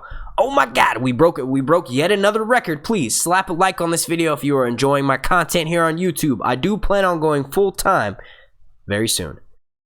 Let's see. Q&A. This is from Heather Brady, and she says, do you think Qyburn would not actually kill a dragon so he could try to somehow control it like the mountain? Okay. I like your train of thought there. So you're basically saying halfway kills it, right? And then brings it back under his control? That would blow. Yo, literally the internet would break. We all thought that if Daenerys goes up north and Jon Snow is fighting with the White Walkers and the Night King kills one of the dragons, the Night King could obviously bring it back as a white dragon or an ice dragon, even though ice dragons are an entirely different species in and of themselves. But that's I love that. I might do a theory video on that. Communicate with me afterwards, Heather. But yeah, let's follow me on Twitter. We can trade DMs. I'll give you shots out in the video. That's a really good. I like that. I like that. We're hitting on. We're hitting that. Oh, so we hit 600 likes. Nice. We're at 921 people watching as well. Oh my god. Thank you all for joining me. Make sure you like this video. Make sure you subscribe. Make sure you got your notifications turned on. We'll be doing this every Sunday. So yeah. I could see something happening like maybe Qyburn. I don't know if he'll intentionally screw over Cersei by not willing to kill the dragon all the way. I definitely think that he's willing to kill the dragon. I definitely think that he will also want to dissect the dragon to find out more about it. If that leads him to reanimating it, more power to Cersei, because she will now be probably one of the strongest queens in all of Planetos. But I don't know. I really like that. It's got me asking more questions than answering. But I do love that. I like that. Very, very good train of thought there. This is from Jordan Ratanavong. I think I said it wrong. I'm sorry about that. Q&A. Do you think it's safe to say Cersei is going to use that new weapon to successfully kill? Okay, I just answered that. Yes, I do think that may happen. Q&A. Do you think Theon will kill Euron? Yo, if Theon does that, I'll forget about him running away and leaving Yara for dead. But no. After seeing what I see tonight, you know, your brain comes in, you get that fight or that flight response. I've always, when I was younger, I used to have the flight response until I became a man and decided to start fighting the people that were bullying me. Ever since then, I don't run. I'm very, like, if there's an issue with something, I'm very confrontational about it. I'll try to get it, because I hate having it linger over my head or whatever the situation may be. Theon has proved himself to me to be a runner. Whenever it comes down to the fight or flight response, he will always run. I think that it might have been different if it was Sansa. If it was Sansa and it was Ramsay who had her by the neck, I think he would have done something differently. I don't think he would have ran like that. I think it was easier for him because he hasn't felt as connected. We do know that he grew up his whole life with the Starks. He basically was raised as a Stark, you know, from the time of him being very young up until now. You know what I mean? So I think his connection with Sansa was stronger. I don't think that he didn't love his sister. No, obviously he does, but I think that his connection with Yara just wasn't as strong as it was with Sansa. So I think, I don't know. I definitely don't think he'll be killing Euron. I honestly don't want Euron to die for a bit because I enjoy his character so much. He's such a badass. I love, man, Euron is like my new fave, dude.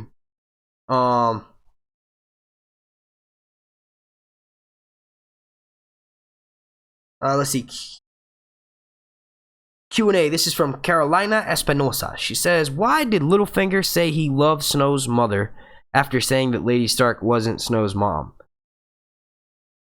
He didn't say that. He said her. He was referring to Sansa's mom. Like, basically, he said, I loved Catelyn Stark. And obviously, Jon knows that that's not her mom.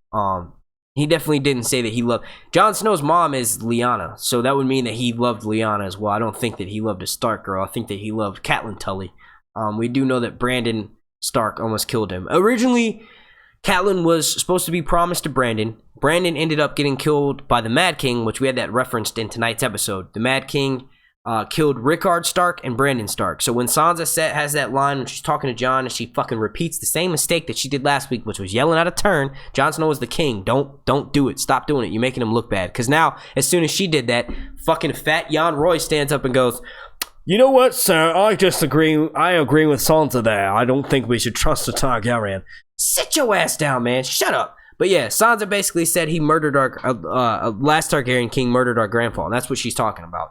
Brandon and Rickard were murdered, but Brandon originally Catelyn Tully was promised to him, and there was basically this scene. There was this thing that happened when they were younger where Littlefinger tried to fight for Catelyn's honor, and Brandon was about to kill him, but Catelyn saved him. And you know that's why she says she's always thought of him as a brother. So I'm gonna go ahead and say Littlefinger has not had the best relationship with the Starks. I think it would be a different story if in Littlefinger's eyes, if Sansa looked more Stark than she did Tully. Sansa in the novels is meant to be like, you know, the spitting image of Catelyn. So I think that's why he's doing what he's doing. I actually forgot what the original question was, but okay, now remember. Jon Snow did not say that, Littlefinger did not say to Jon Snow that he loved his mother. He said he loved her mother, and her mother referring to Sansa. Her mother was Catelyn Stark, or Catelyn Tully rather. Let's see. Shout out to Smoke Ahanas. I see you. I saw you earlier. I meant to say what's up to you earlier. Shout out to Nicole. When are you gonna make a YouTube channel, Nicole, where you do your hula hooping thing? I'm sure you would get a lot of subscribers. Fuck those midichlorians. Yes, me. I agree with that. All right, so let me try to get some more recent Q&As. I'm scrolling all the way down. This is from Chris McKinney. Says Q&A. Will Jaime be the one to kill Cersei? So you're talking about the Valonqar prophecy? No.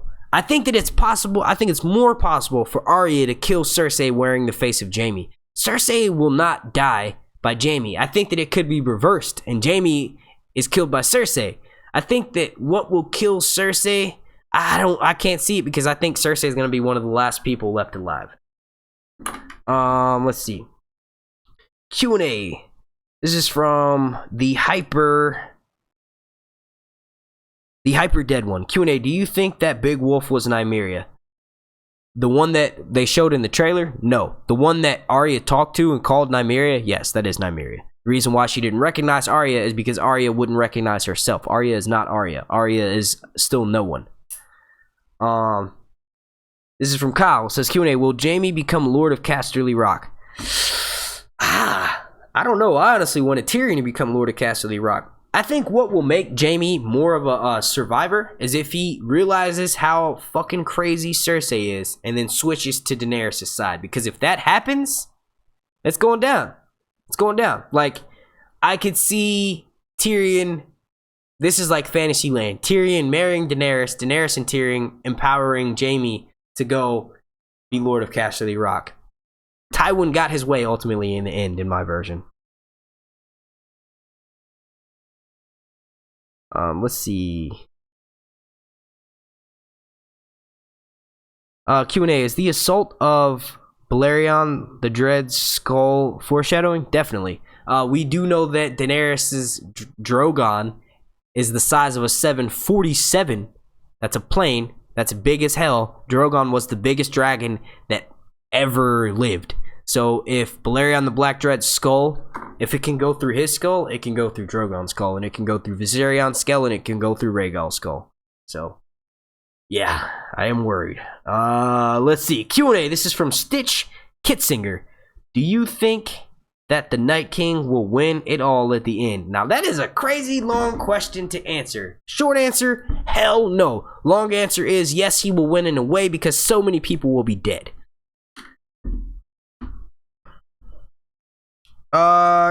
Q&A. What do you think the dynamic between Arya, Bran, and Sansa will be? We never really got to see Bran, Arya / Sansa, Bran. Well, I don't know. You know, I will suggest you go check out my Sandor Clegane panel from Crown of Thrones because we discussed that. But I do think that it will be, you know, it probably won't be awkward at all. Like it might be at first, but we saw Jon Snow and Sansa warmed up to each other like so quickly. It could have had, you know, now that Sansa's been fed and she's slept in her bed and she's been taken care of, you see how she's quick to anger with Jon Snow. But, you know, maybe the reason why her and Jon's reunion was so heartwarming was because she was just out in the cold and she literally was just happy to see anyone at that point that she knew from beforehand. But I do think that Bran and Arya, their relationship, the little, like, sibling rivalry they had with Arya shooting, you know, the arrow, that was kind of a little interaction. That could be leading up to now, but we do know that Bran has accepted who he is, and that is a cripple whose destiny is much more than everyone else thinks. So I think that will make Bran get over any sort of resentment he may have had for Arya kind of showing him up in front of their father. I do think that Bran and Arya will be like this. I do think that Sansa and Arya will also be like this in due time. And I think that Arya will likely be the person who brings Sansa and Jon ultimately closer together. She can relate to both of them. Sansa, more of the newer Sansa, not Sansa from when they were children. I will correct myself in saying that. They can relate over the trauma they've been through.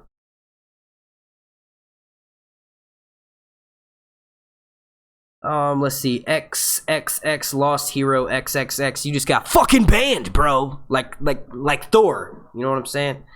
Let's see. Q&A. SC Garrett. Is anyone going to tell Dany about Jon's resurrection? I'm pretty sure Melisandre will. Let's see.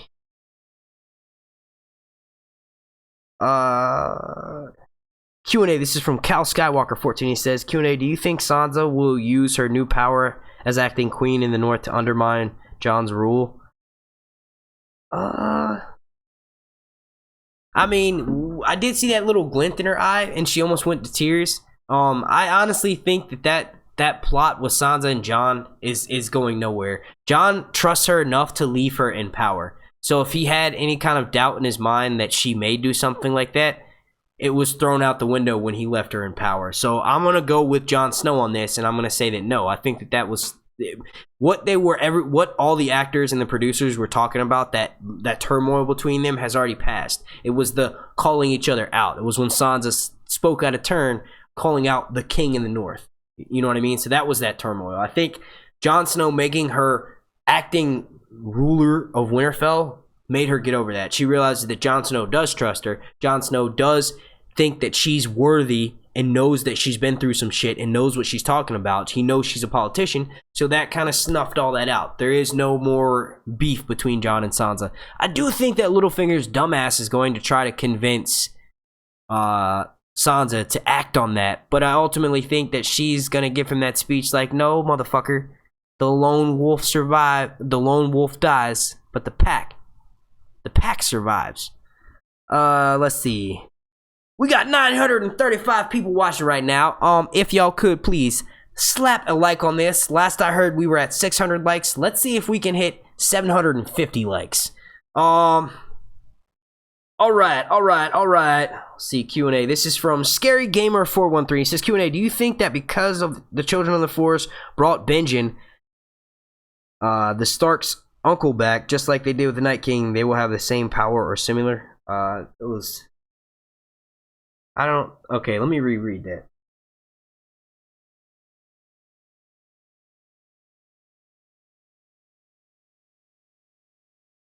So you're saying Benjen should have a similar? No, not at all. I think the main difference is that Benjen was pretty much dead when they saved him.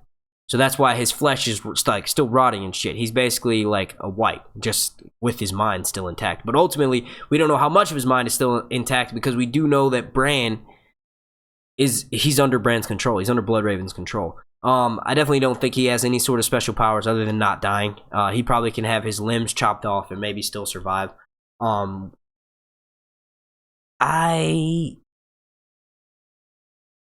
think the Night King, the main difference with the Night King is the Night King was alive, and then he had the dragon glass shoved into his chest, and he became, who he is. Benjen was near death, and then, was saved. So that's the main difference there. So I don't think he's, I don't know if Benjen was saved the same way. Q&A, this is from Zachary Sullivan, and he says,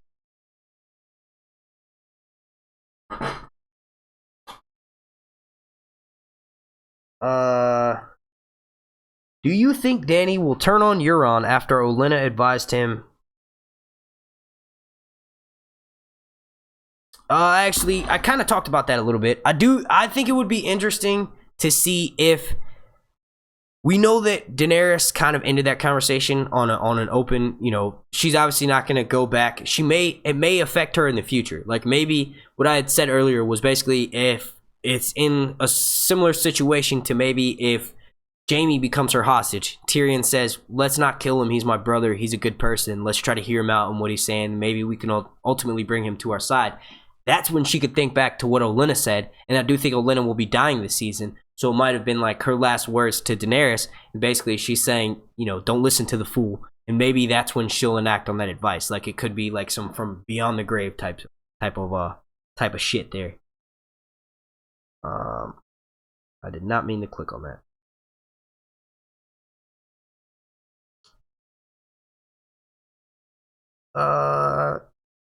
Trying to answer a question from someone I haven't answered from. Q&A, doesn't Littlefinger care about the White Walker attack? Honestly, Littlefinger kind of wants that to happen because it's throwing the realm into chaos. So Littlefinger will use chaos as a ladder. And I'm going to make a point to answer this person's question. Don Peterson, what's up, man? It says, Q&A, Theon is half a coward, and I had to rewind what happened. Look at Yara.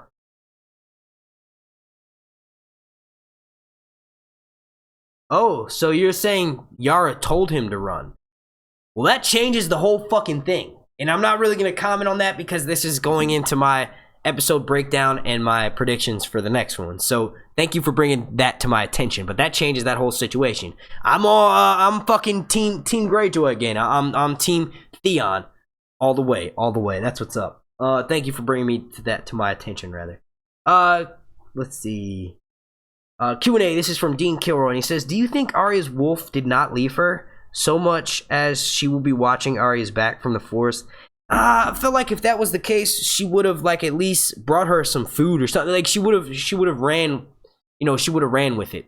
I don't know if that was the case because it kind of was like they both said. Arya said that's not her. Nymeria kind of said the same thing. That's not her. They don't recognize each other yet, and they're two halves of the same whole. Right? So Arya needs her direwolf to become Arya Stark again. Arya is not Arya Stark yet. Arya hasn't been home, and she hasn't completed her mission. So a girl is still no one.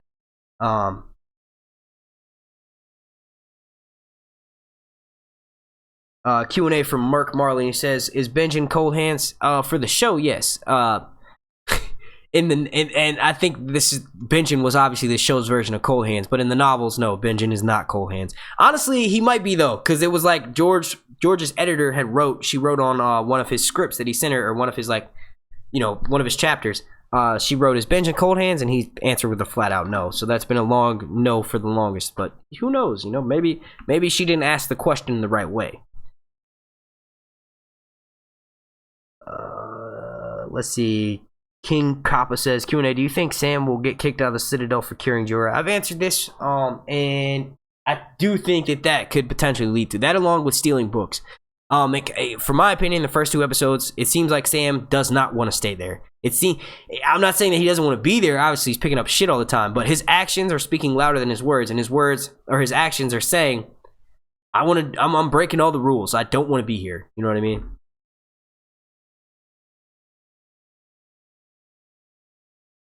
Q&A, this is from Bran Die, and he says, do you think Jaime will come face to face with Bran? I've actually never been asked that question before. I don't know. I think that's kind of, if Jaime ends up switching sides, then yes, because Bran is obviously allied with the North. Not necessarily switching sides, but basically realizing how crazy Cersei is and realize that he can't do anything to save her. So if that happens, then yes, I think there is a potential for them to get together.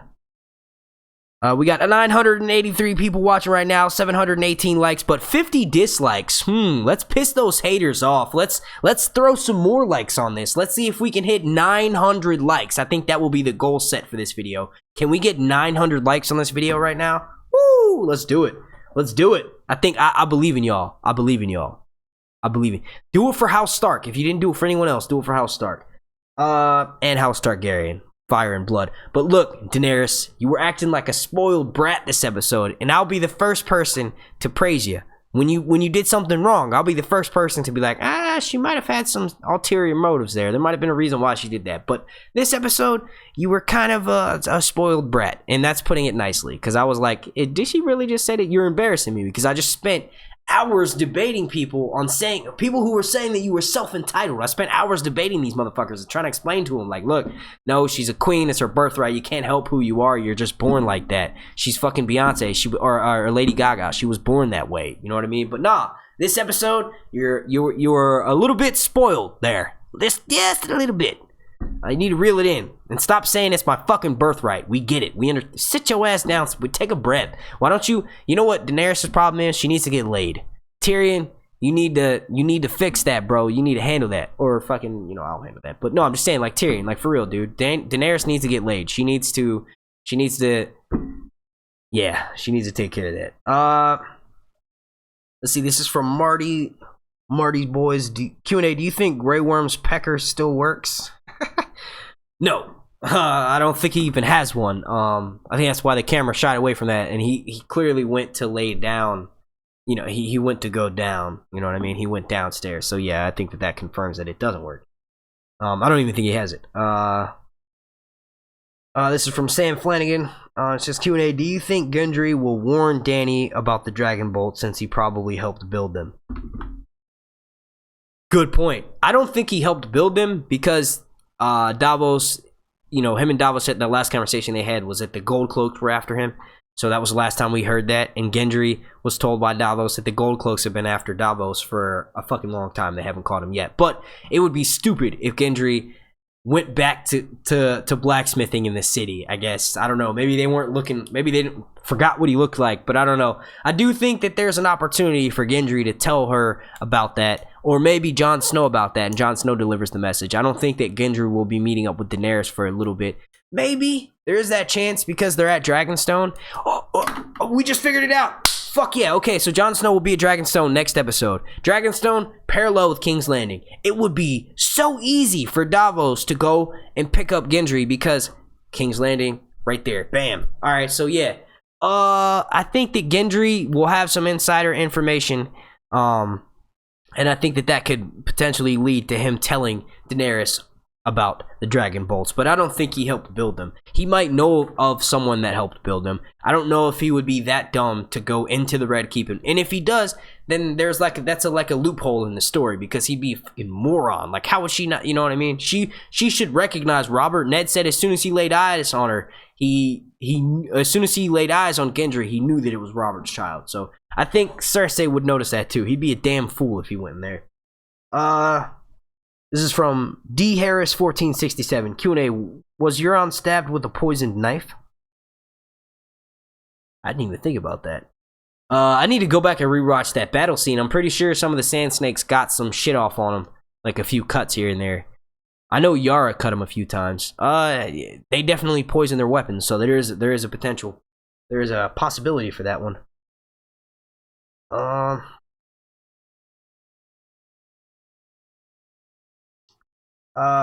This is from Nawaf Al-Zaid, and he says, Q&A, will Nymeria return to Winterfell with Arya? And then the last part is, will Arya ride on Nymeria's back? So we're getting a lot of questions about Nymeria and Arya. I think that that's the only way for Arya to return to Winterfell correctly is if Nymeria is with her. The show would have you think that that's not going to happen. So as of right now, no, I don't think that's going to happen. But I definitely think that Arya needs to hop on her fucking back. Nymeria is the biggest of all the direwolves. Out of all the 5 direwolves, Bran, Jon, Robb, Sansa, Arya. Out of the 6 direwolves, Nymeria is the largest. So I do think it's possible for Arya to ride one. Will she? Probably not, because that may be a little bit too fan fiction.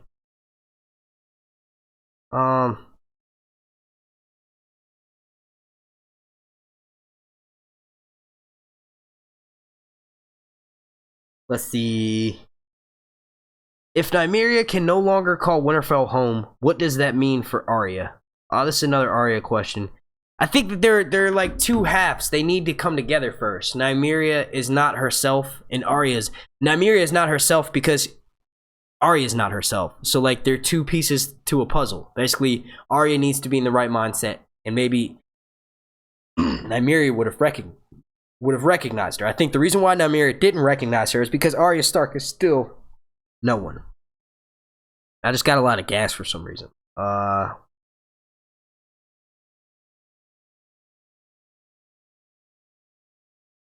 Let's see. This is from RJM Drum, and he says, "Hi, big fan of the chat." Well, thank you. Q&A. Is it possible that Littlefinger, through manipulation of Robin and Royce mistrust the Targaryens, will bring the veil to Cersei's side?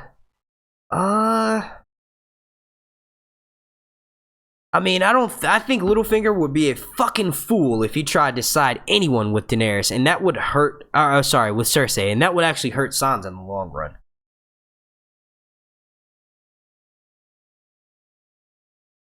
Oh man. This is from, I don't think I've answered a question from you. Fever Gilu, and he says, was Euron wearing Valyrian steel armor? His weapon seemed to be Valyrian steel, at least. I thought it was. Or if at least black steel, because it was definitely a black blade. I don't think he was wearing the Valyrian armor. I think that he may potentially get some Valyrian armor, or I think that Jon Snow could have some Valyrian armor, and that Forsaken chapter was foreshadowing Jon Snow, and Dampere was reading that vision wrong. I don't think he was wearing Valyrian steel armor. I feel like anyone who made a full suit out of Valyrian armor would be a damn fool right now because of how valuable it is. It honestly wouldn't benefit him in any sort of way other than having really strong armor, which I guess is a benefit. I don't think he was wearing Valyrian steel armor. I do think that there's like a 50% chance that his axe was Valyrian steel though.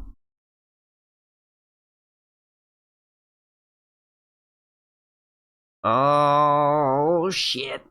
We might hit 1,000. We're at like 983. We might hit 1,000 people. Looking for another question.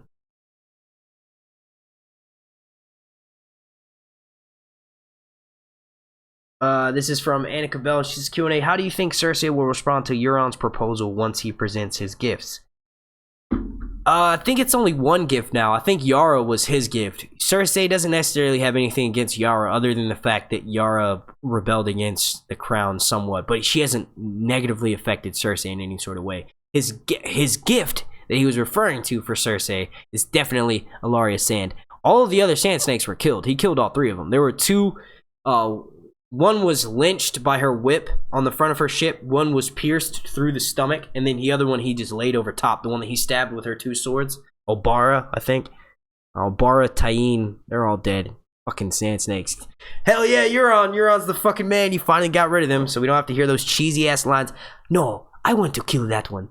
How about I kill both of you and I will get to kill all of everyone? You're not gonna kill shit because y'all didn't kill nothing. Y'all killed the fucking Sand Snakes. Ooh, you guys are so badass. You killed your fucking cousin and it was 2 of y'all. And honestly, you didn't even do it fair and square because you waited till the motherfucker turned his back on one of you, and then you stabbed him through the face with the fucking spear. So y'all ain't shit. The Sand Snakes ain't shit. I'm happy to see them gone. Good riddance. Another turning point, fork stuck in the road. Time grabs you by the wrist, direction where. Get the fuck off, Sand Snakes. Get off. Like, get off the screen. Oh, man. I know I was gonna break in a song at one point in this live stream. That was it. Alright, so let's see. We got Q&A from someone new. Question I haven't answered before. Q&A from Jenna Dawson. Do you think Arya meant that Nymeria wasn't hurt? Another Nymeria question. Nymeria and Arya. Puzzle solvers. I gotta start scamming the question first. Okay, so do you think Arya meant that Nymeria wasn't hurt in the sense that she's not marrying some great lord? I just think there are two parts to the puzzle. I'm getting lazy with answering that because I've answered it so many times. Arya is not herself, so that's why Nymeria didn't recognize her. Arya needs to become a girl of Winterfell, like Arya Stark of Winterfell before she thinks she is, but she's not yet. Her journey isn't complete. I think once she completes her journey, I think she's gonna go home to Winterfell, and I think she's gonna leave because she's not gonna feel herself. She's not gonna feel 100% yet.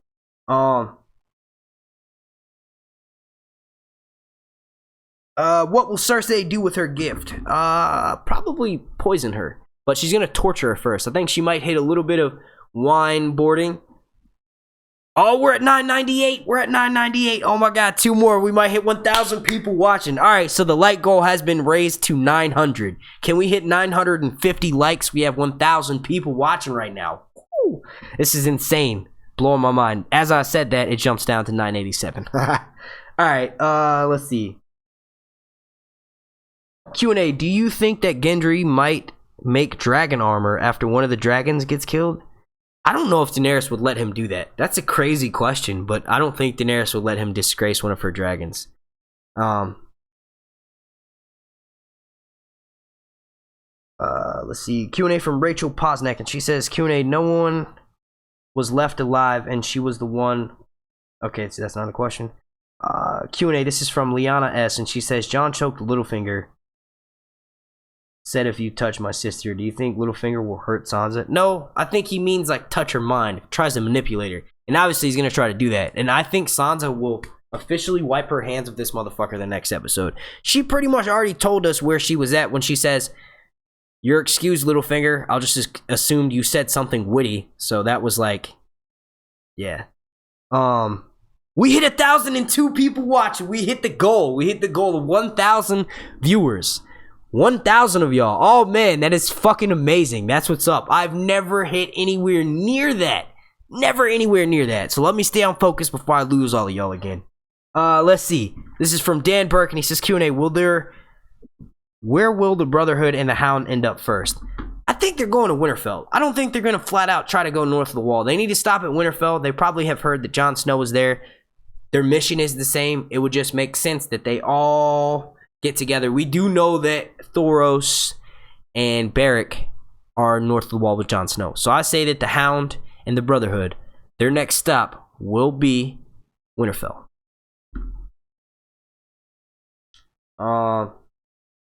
Let's see.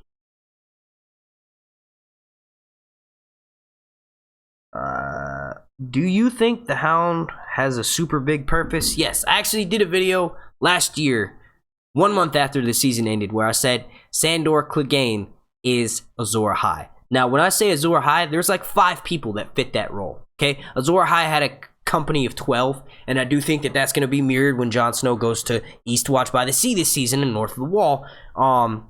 But I also think that Azor Ahai will be filled by many people. I think that Sandor is honestly one of the leading contenders because he has died and has been brought back. No, what the fuck am I talking about? He was close to death and he was saved. Like literally there was a maester around the corner. Sandor has a bigger purpose to fulfill. Thoros confirmed that. You know, Thoros has obviously seen some shit in his visions.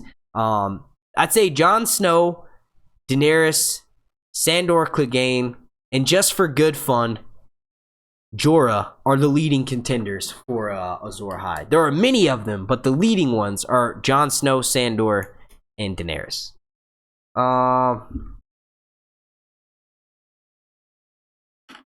This is from Hector Sultry, and he says, Q&A, who do you believe the 3 dragon riders will be? I actually just named them. Jon Snow, Daenerys, and the one I did name was Tyrion. I think Tyrion will be that 3rd dragon rider. I do think that there's a possibility for Bran to ride a dragon. I just think it will be on the Wargscape, not like physically mounting the dragon and riding it. Although I would love to see that harness utilized by Tyrion when he rides the dragon. Tyrion will ride... Tyrion. That's a funny way of saying his name. Tyrion of House Lannister. I do think that Tyrion will...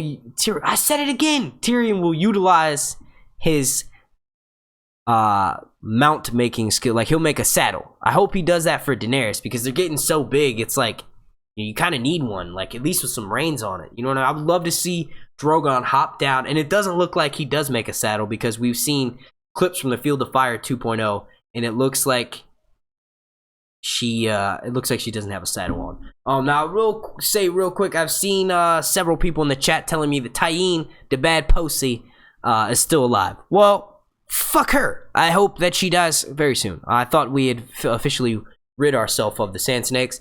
She's one of the more annoying ones. I guess that does leave the opportunity for Bronn to save her, because he's in King's Landing. I don't think he's going to, but I'm just saying, maybe he could be like, hey, look, if you show me your boobs again, I might break you out. I don't think he would do that. But he might. Q&A, is Ghost and Nymeria going to fight for dominance over the parallel? Well, if Nymeria was Sansa's direwolf, I do think that there's a chance that Ghost and Nymeria will meet up again. I definitely think they will. I don't think they're going to fight over who leads the pack, though, because Ghost has been solo for so long. I think he'll just be happy to see her. I do know that Ghost is the only one that Nymeria allows to mount, so there might be some potential direwolf pups coming. You know, we could work that back into the budget. We got some extra money. We only got 3 episodes left. Can we see like some at the very end, one of the last shots is a litter of direwolf pups? You know, maybe the direwolves can survive and some of the dragons will die. Oh, just, it's terrible to say it. It's fucking terrible to say. Q&A.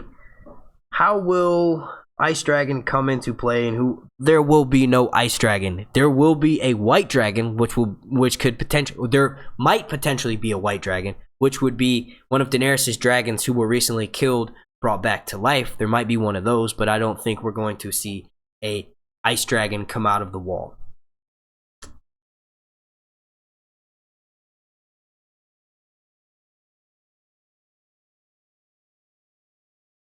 Oh man. This is from we are at 1,000 viewers. That's what's up. It's like, it's surreal right now. I just want to keep it rolling so we can keep this going. This is from Anton. It's just Q&A. Why are they still keeping Littlefinger alive? I honestly couldn't tell you. I don't know why the fuck this dude even has lines on the show anymore. In my opinion, he should have been left way back. Like, his manipulation makes no sense. Like, why are you trying to make it more? Why are you trying to make it harder for you to just exist? Like, you're trying to fuck over everyone so that you have no one else to fuck over, and then you're just gonna be screwed. Like, the chaos that you think you're making is not chaos. It's an abyss. It's nothingness. You want nothing to exist. Oh man. So to answer your question, I think that they're trying to keep him alive just to add more intrigue to the northern plot. Because honestly, if Littlefinger wasn't there manipulating Sansa behind the scenes, it would get a little bit... Actually, I would be happy without it, but some people might argue that it's a little bit boring. And I think, Littlefinger's still alive, so they have to show us that he's still his character. He still is manipulating little bitch... he is a manipulating little bitch Littlefinger, so that is him. So that's, he's going to do that until his dying breath. That's probably why his last words are... Fight every battle, all the time, always in your mind. You know what I mean? Hashtag fuck Littlefinger. Q&A, has anyone noticed how the water around the wall, the opening credits, is now frozen? And that's how the whites are... No, I don't think you can freeze seawater. If the show does that, they better explain that the only reason why it froze is because it's not traditional ice that's coming out of his hands, it's super infused magic ice. And no, I did not notice that the water was frozen. I do need to rewatch the opening credits for that, but I thought I might have seen that too, and I think what it is probably just like the cold creeping over the sea. I don't think it's actually frozen there, but you just made me want to go back and rewatch those. All right, so at this point we have 983 people watching right now. We've been streaming for about 2 hours and 5 minutes. I'm going to go ahead and pull up the trailer for Game of Thrones season 7. We're gonna watch that. We're gonna talk. Let's see. Is this gonna be the third person I banned tonight? That's cool. Cool. Oh, there you go. Hey, Lee Barrow, I gave you what you wanted, fucker, which was a ban hammer. I don't give a shit. I'll block you, mother. All right. So yeah. Anyway. All right. So yeah. Let's see. We are about to.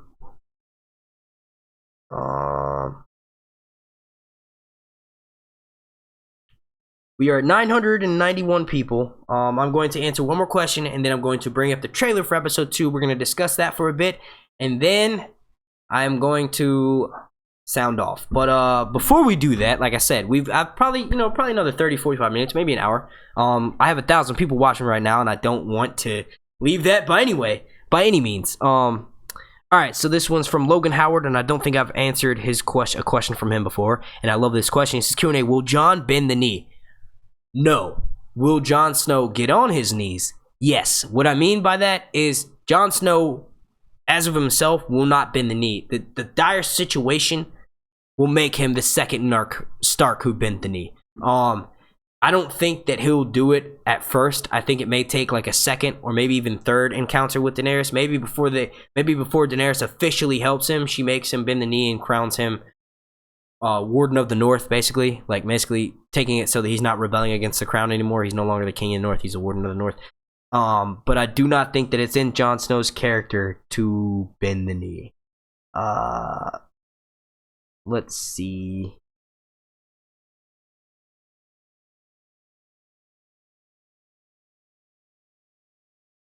All right, well, we have a few people saying that the water was frozen, so I'll check it out. All right, so now let's go ahead and pull up the trailer. Give me a second. Let's see. HBO should have already released it. I'm sure they have.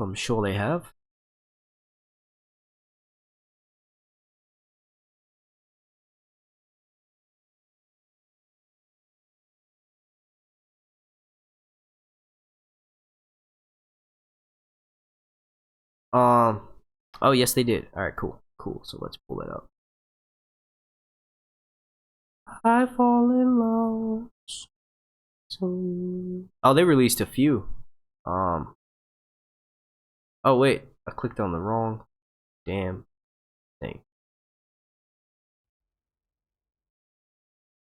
Did not mean to click on that. All right, here we go. Damn, they got 50,000 views in 2 hours. That's what's up. All right, so what I'm gonna do here is, let's see, add a window capture. Bring up the web page. You guys should be able to see this. Let me drop it down here so it's behind me. Drag this down so it's full size. All right, and we'll go full screen on these hoes. Alright, so I am going to be playing back the trailer for you all to watch. What the fuck? Play the damn thing. Dude, what is it doing? You having trouble there, bro? Alright, let's try to refresh the page. I don't know what it's doing here. Does it not realize I'm live? Alright, here we go. Oh man, fuck. I love Emilia Clarke, dude.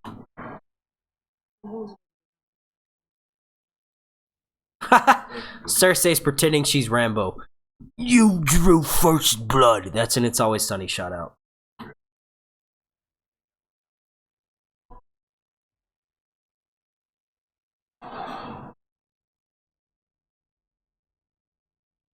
Davos Johnson. Oh yeah. Oh man, that shit made me smile, dude. I was cheesing. Like I knew it was gonna happen, but like, oh man, it's finally fucking here. It is finally here. I cannot wait. Jon Snow meets Daenerys the next episode. The last remaining Targaryens will finally meet each other. It would have been amazing if Jon Snow could have brought Aemon with him, and maybe he became an advisor, you know? I can't wait. I cannot wait. Game of Thrones, it's going down next week. Oh, man. You know what I need right now? And I'm just gonna answer like straight questions afterwards. I am going to go smoke a quick cigarette. See, we got 937 people watching right now. I'll play some music for you guys. I'll be back. Give me like 3 minutes, not even 3 minutes. So if you have to, now's the chance. Go poo poo, go potty, go roll another J, go grab another beer. Do what you gotta do. I'm gonna go smoke a cigarette, and I will be right back. I'm still here. Don't you guys like the music? This song is chill as hell. I like the I like how I added my lightning effects too. You know, that's me. I'm Sir Hunts. I'm the red lightning. The red lightning on a black field. But yeah, you guys enjoy this music, and I will be right back.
Oh man, Sir Hunts is back. Sorry for that. I saw we dropped about 200 viewers. Let's try to get those people back up in this mug. Alright. I am here. I am back. So what I'm going to do for like, let's say the next 20 minutes, we'll rock out with y'all. But I'm going to be taking straight questions. Alright, let's see. Let's go back up. Jeremiah Murnique says, Sir Hunts, this music makes me think you should broadcast in a dimly lit room, smoke filled. Just saying. I wish, dude. Maybe if my channel gets big enough, once I go full time here on YouTube, I will do all sorts of streams like this. I've actually been streaming all week. Let's see. Q&A, this is from Daniel Hunt. Shout out, nice last name, dude. Q&A, what do you think will happen with Jorah? Do you think he has a bigger part to play in all of this? I think Jorah may be used as a martyr. I think the reason being is because it's almost like we have all these characters we care about, and that's pretty much who's left alive. Everyone that's left alive, we pretty much, they're in our favorite character list. Like, yeah, we hate Cersei, but we also love to hate her. Like, I feel like, you know, me personally, that's how I am with Cersei. I love to hate her. I don't like what she does, but I also think that she's an amazing manipulator, and for that, I admire her for that. You know what I mean? Like, I don't know. We're getting a lot of shout outs to Talking Thrones. I see you, Bio Explorer. I see you. I haven't watched any of his videos recently, but I'll go try to check that out. from what I've known, the salinity in ocean keeps it from freezing.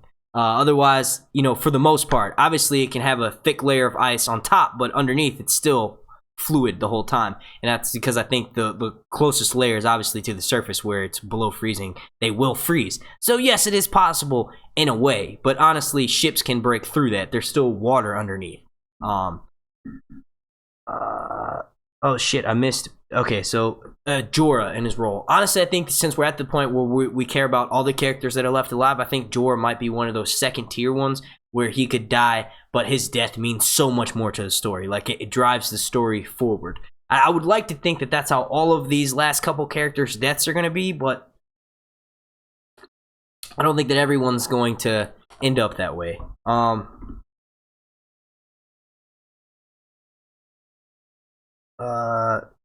Okay, Annika says, I want to know if you think Cersei will accept his proposal if she does.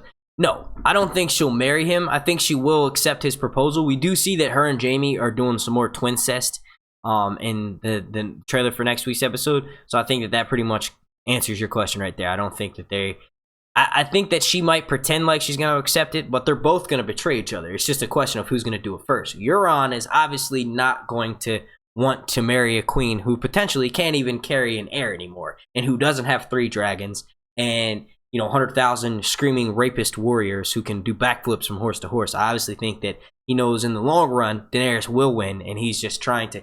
I think what Euron may be trying to do is just trying to do this alliance with Cersei just so he can get her to a vulnerable position, and then he'll use that to try to say, hey, Daenerys, I was on your side the whole time. You know what I mean?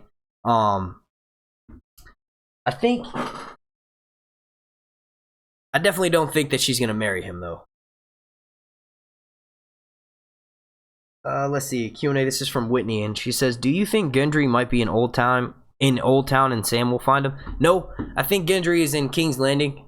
That's the last place Davos sent him, and it just works perfectly now because Jon Snow is going to get dragonglass. He needs someone who can forge dragonglass weapons.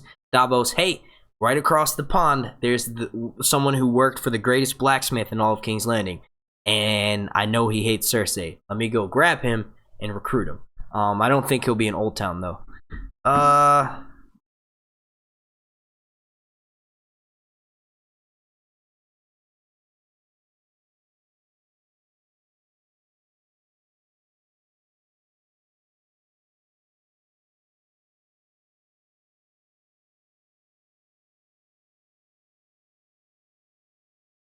Let's see. Q&A. In this trailer, Sansa is by the red tree most of the time. It's been a ceremony. Do you think she gets married again? No. I think I would love to see if Sansa gets married again on this show.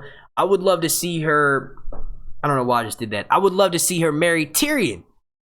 Technically they would still be somewhat married. And I also noticed that we were almost at the goal of 900 likes.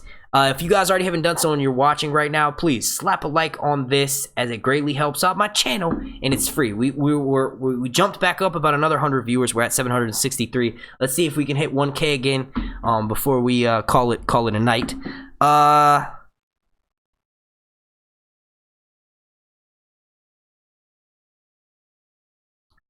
Bio Explorer. Yes, I'm not saying that the ocean cannot freeze. What I am saying is it's frozen to a certain extent. Underneath the ice, it might be a few feet of ice, but underneath that, the ocean is still flowing. It's ever flowing. I've never lived in Alaska myself, and it sounds like you have. So I'll take your word for it that it can freeze, but I'm just saying it's not ultimately frozen, because it's not like, certain lakes and smaller bodies of water can freeze solid all the way through. The ocean does not do that at all. It freezes, yes, but ships can break through it. This is from Eric Maxidon. He says, love your channel. Great way to start out your question, by the way. Love your channel. Q&A. What's your take on Tyrion Targaryen theory?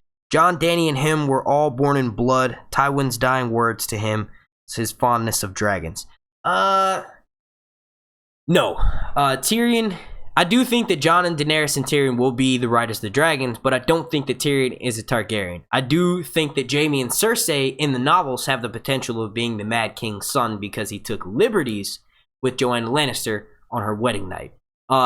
it wouldn't make any sense because Tyrion was born years after they were. So it would make sense that if he were to do it, it was on her wedding night. So it would be the older children, and those older children are Jaime and Cersei. And we do know that in the novels, Tyrion is called Tywin's Bane. The Mad King says that Tyrion was born to teach Tywin some humility. It would make sense that if the secret Targaryen theory were true, the two children that he's somewhat proud of aren't even his. And that's using proud very loosely there. He calls Cersei stupid because she was at that point in time. But, I think that the only part of that that has, some credibility to it is the fact that the Mad King took liberties, is said to have taken liberties. And this is in World of Ice and Fire where they mention this. It says I can't remember who it was that said that, but basically someone mentions that he might have taken liberties with Joanna on their wedding night. It just wouldn't make sense for it to be Tyrion because Tyrion was born years later after that.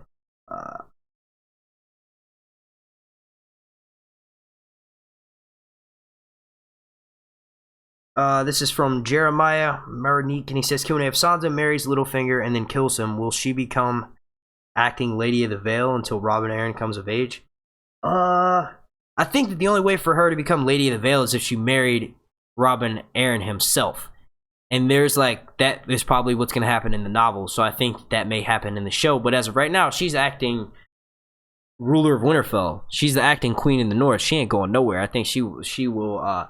I used to think that could be a possibility if he tries to sweep her away. Now, let's just say if Littlefinger if the show wants to piss us off, which we don't have time to waste on Littlefinger's games like this, but if the show wanted to, I guess they could potentially make it so that Littlefinger is successful in manipulating Sansa since Jon Snow's out there. What could happen is that Jon Snow returns to this and he gets pissed off at Sansa. Sansa wants to leave. Maybe. But that's not going to happen. Littlefinger is pretty much done. He's not going to be able to manipulate anyone, in my opinion.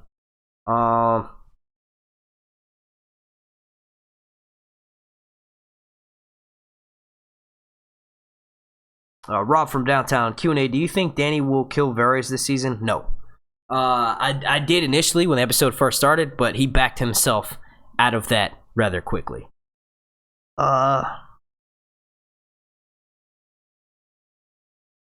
Q&A, who was the lone wolf that Sansa refers to? I'm gonna say Benjen Stark. I'm gonna say if she's actually referring to a person and not just saying a quote, like basically saying that Littlefinger wants her to be the lone wolf, and if she's the lone wolf, she'll die. If that's not what she's talking about, I think she's talking about Benjen Stark. I don't, the more I hear that scene, the more I watch it, the more I think about it, the more I think that she's not actually referring to a person in particular. She's referring to herself in the sense that if she does what Littlefinger wants her to do, she will in fact be the lone wolf and she'll die as a result of that.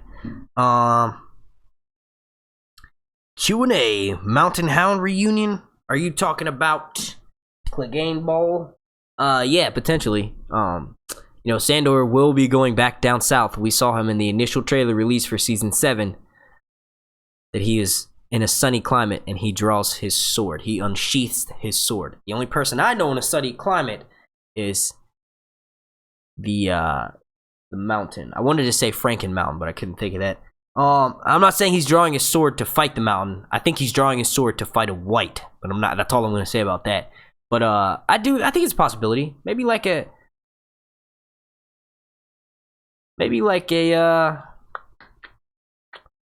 I don't know, maybe like a 75% chance of it happening. We already have had Clegane Bowl, though. Like, everyone says it'll be Clegane Bowl. Now, we already had that. He fought during Robert's tourney. He saved Loris's life.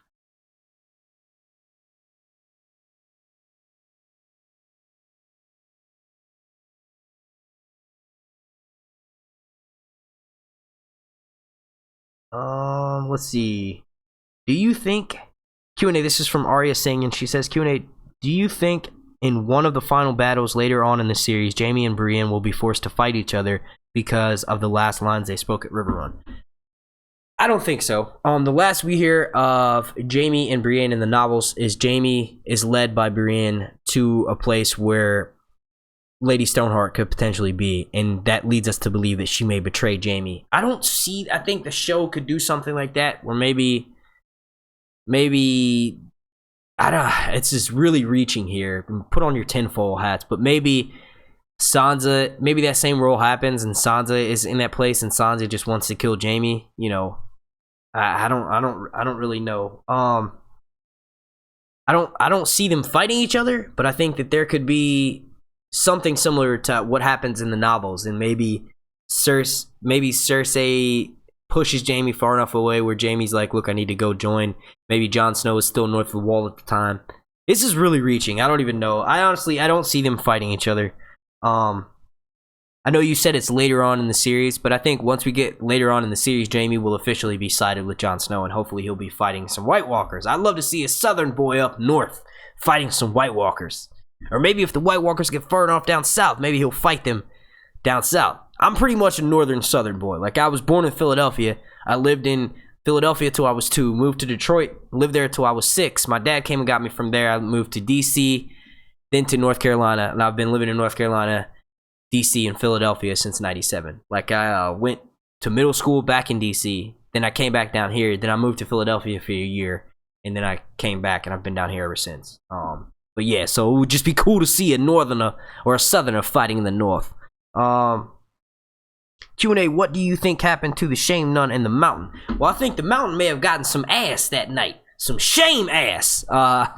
It's not funny to joke about rape at all. I don't know why I just said that. But she annoyed the shit out of me, dude. And I'm not saying no one deserves to be raped. But she was pretty annoying. And I do think that the mountain may have raped her. I don't think his genitals were harmed when he was fighting the sand snakes, or when he was fighting the sand snakes, yeah, like how they were pretending they were doing tonight when they were fighting each other, just laying in their fucking hammocks or whatever. But yeah, no, when he was fighting Oberyn, I don't think that his genitals were mutilated, so he could have actually raped her. I think we will see her again. Have you guys seen Septa Onella in real life? She is gorgeous, beautiful woman. Cersei or Lena Headey follows her on Twitter, and I saw them tweeting back at each other before. Man, she's gorgeous. Jon Snow better not rape the mother of dragons, or I will find Kit Harington myself and punch him in the face. Like, there better not be a fucking Daenerys rape scene. Like, are you shitting me? We had that like the third episode. And it's crazy because in the books, Khal Drogo doesn't rape her. He's actually very kind. He's almost like how Tyrion is with Sansa. Like, the show, man. Fucking Dan and Dave, why are you guys always trying to rape someone? And also, in the novels, someone does get raped, but it's supposed to be a fake Arya. It's Jean Poole, one of Sansa's friends from their childhood, pretending to be Arya, and that person gets raped. Sansa is in the fucking Vale of Arryn when this goes down. She's nowhere to be seen. So it's like, let's get Sophie Turner raped. Sophie Turner actually, like, if I'm not mistaken, she was shocked that people had the outrage that they had. She thought it was kind of funny or whatever.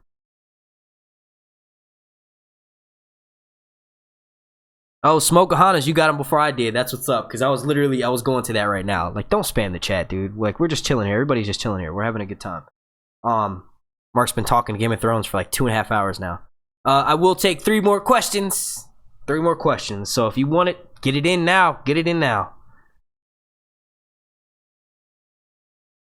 Jeffrey Bidler, you are no longer getting put in timeouts. You're just gonna get your ass banned. Later, bro. Have fun disliking the video. Kit Harington would kick my ass.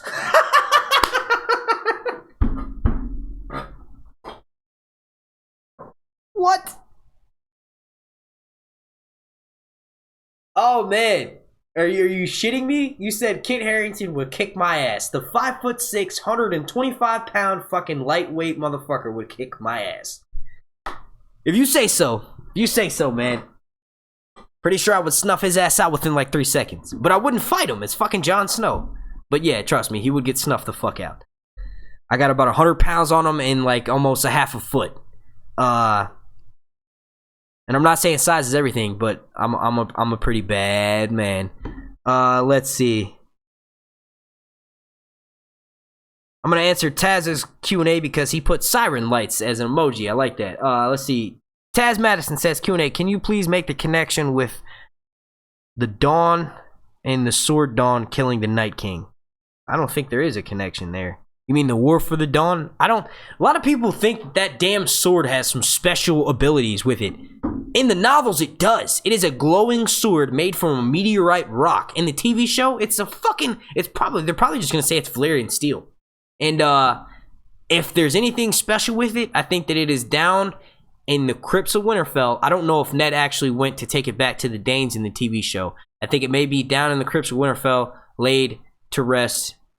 But yeah, I don't know. I don't think there's anything special to it. I don't think there is a connection between the War for the Dawn and the Dawn either.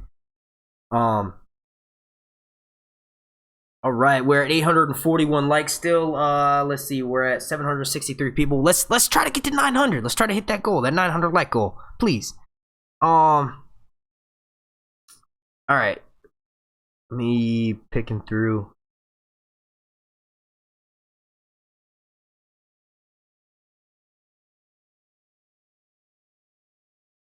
I'm gonna answer this one for fun. It won't count of one of the 2 more questions that I'm answering, but this is from.